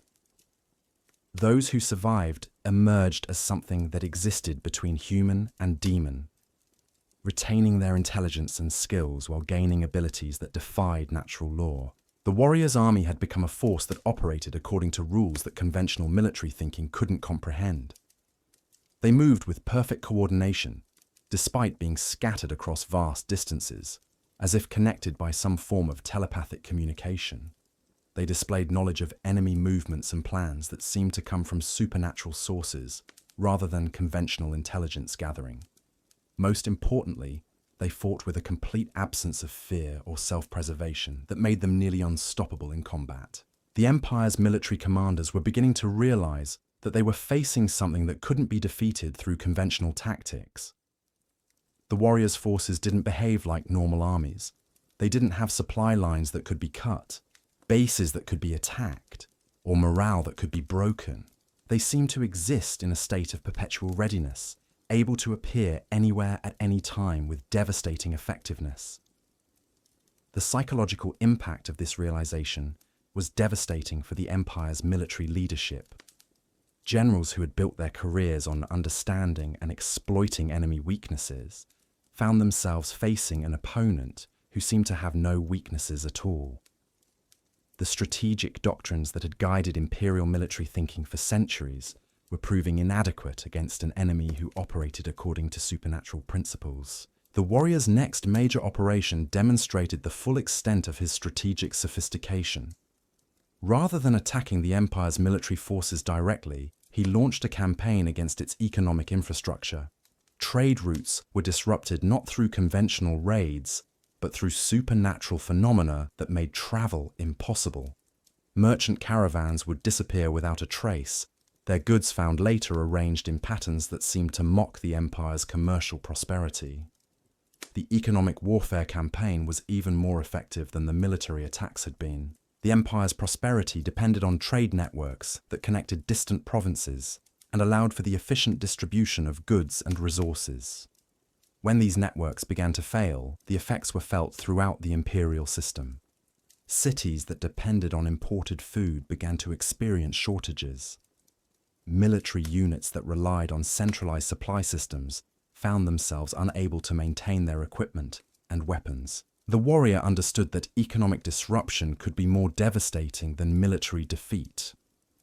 A lost battle might damage morale and reduce military capability, but economic collapse would undermine the very foundations of imperial society. The systematic destruction of trade networks would create suffering that affected every level of the population, from the emperor's court to the humblest peasant villages. The supernatural methods used to disrupt trade were carefully chosen to maximize their psychological impact. Merchant caravans wouldn't simply be robbed. They would be found arranged in ritual patterns that suggested the involvement of forces beyond human understanding. Trade goods wouldn't just be stolen.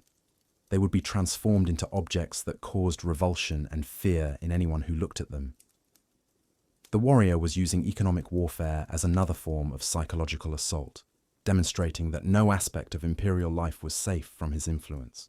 The Empire's response to these economic attacks revealed the limitations of its institutional structure. The bureaucratic systems that governed trade and commerce were designed to deal with conventional threats like banditry or political instability. They had no procedures for addressing supernatural phenomena that seemed to operate outside natural law. The officials responsible for maintaining trade networks found themselves unable to develop effective countermeasures against threats they couldn't understand or predict. The warrior's campaign was achieving its objectives with terrifying efficiency. The Empire's military forces were demoralized and scattered, unable to mount an effective defense against an enemy who seemed to possess supernatural abilities. The economic systems that sustained imperial civilization were collapsing under the weight of systematic disruption. Most importantly, the psychological foundations of imperial society were crumbling as people lost faith in their leaders' ability to protect them from this unprecedented threat. The emperor's attempts to rally his people through public appearances and proclamations were backfiring spectacularly. The crowds that gathered to hear him speak were filled with people who had been terrorized by months of supernatural warfare. Their faces showed not loyalty and determination, but fear and desperation.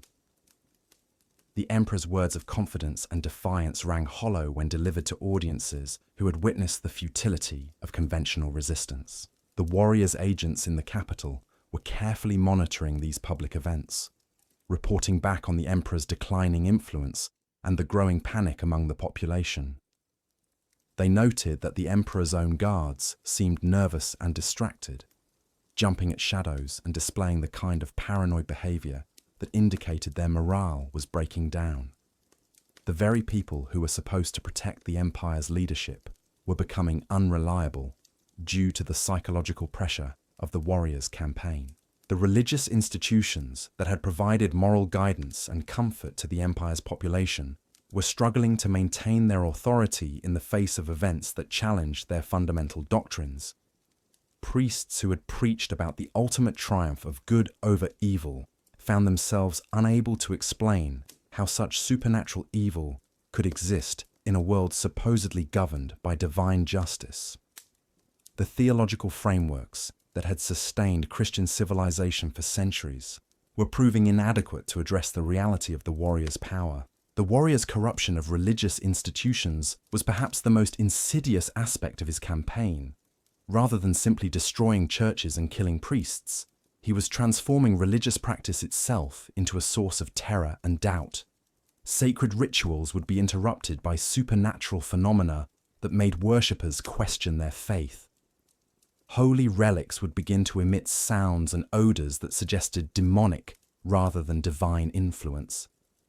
Most disturbing of all, some priests would begin to preach sermons that subtly undermined Christian doctrine, spreading ideas that seemed to come from the warrior's own twisted philosophy.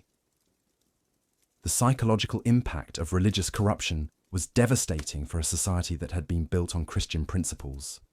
The empire's laws, customs, and social structures were all based on religious teachings that provided moral guidance and social cohesion. When those teachings began to seem unreliable or even dangerous, the entire fabric of imperial society began to unravel. People who had never questioned their beliefs suddenly found themselves doubting everything they had been taught about the nature of reality. The warrior's understanding of religious psychology was as sophisticated as his military tactics. He knew that faith was more than just intellectual belief. It was an emotional and spiritual foundation that gave people the strength to endure hardship and maintain hope in the face of adversity. By systematically undermining that foundation, he was destroying his enemy's capacity for resistance more effectively than any conventional weapon could have done. The empire's attempts to counter the warriors' religious warfare were hampered by the very nature of the threat they faced. Church leaders who tried to reassure their congregations about the ultimate triumph of good over evil found their words contradicted by daily evidence of supernatural evil that seemed to be winning.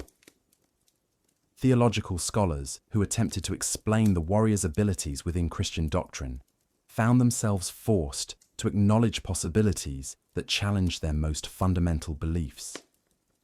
The warrior's campaign was entering its final phase, and the psychological pressure on the empire was reaching unbearable levels. The population was living in a state of constant terror, never knowing when or where the next supernatural attack would occur. The military forces that were supposed to protect them had proven inadequate against an enemy who seemed to possess abilities that transcended natural law. The religious institutions that should have provided comfort and guidance were themselves struggling with doubts and fears that made them unable to offer effective support. The emperor's last desperate attempt to rally his empire involved calling for a great crusade against the warrior and his forces. The proclamation was distributed throughout the imperial territories, calling on all loyal citizens to take up arms against the supernatural threat that menaced their civilization. The response was telling. Instead of the massive mobilization that previous calls to arms had produced, the emperor's proclamation was met with silence and evasion. The people who should have been eager to defend their homeland were too terrified and demoralized to respond. The warrior's psychological warfare had achieved what conventional military campaigns could never have accomplished: the complete destruction of an empire's will to resist. The imperial forces that remained were scattered and demoralized, their commanders unable to develop effective strategies against an enemy who seemed to possess supernatural knowledge of their plans and intentions. The civilian population was paralyzed by fear and doubt, no longer believing that their leaders could protect them from the horrors that seemed to be closing in from all sides. The final confrontation between the warrior and the Holy Roman Empire was approaching. and the outcome seemed inevitable. The empire's military might, its economic resources, and its religious authority had all been systematically undermined by a campaign that had targeted the psychological foundations of imperial civilization. The warrior had demonstrated that conventional power was meaningless against an enemy who understood the deepest fears and weaknesses of human nature. But even as victory seemed within his grasp, the warrior was facing a crisis of his own. The supernatural transformation that had given him his incredible abilities was exacting a price that grew heavier with each passing day. The emptiness that consumed him was becoming harder to ignore, the meaninglessness of his existence more apparent with each triumph.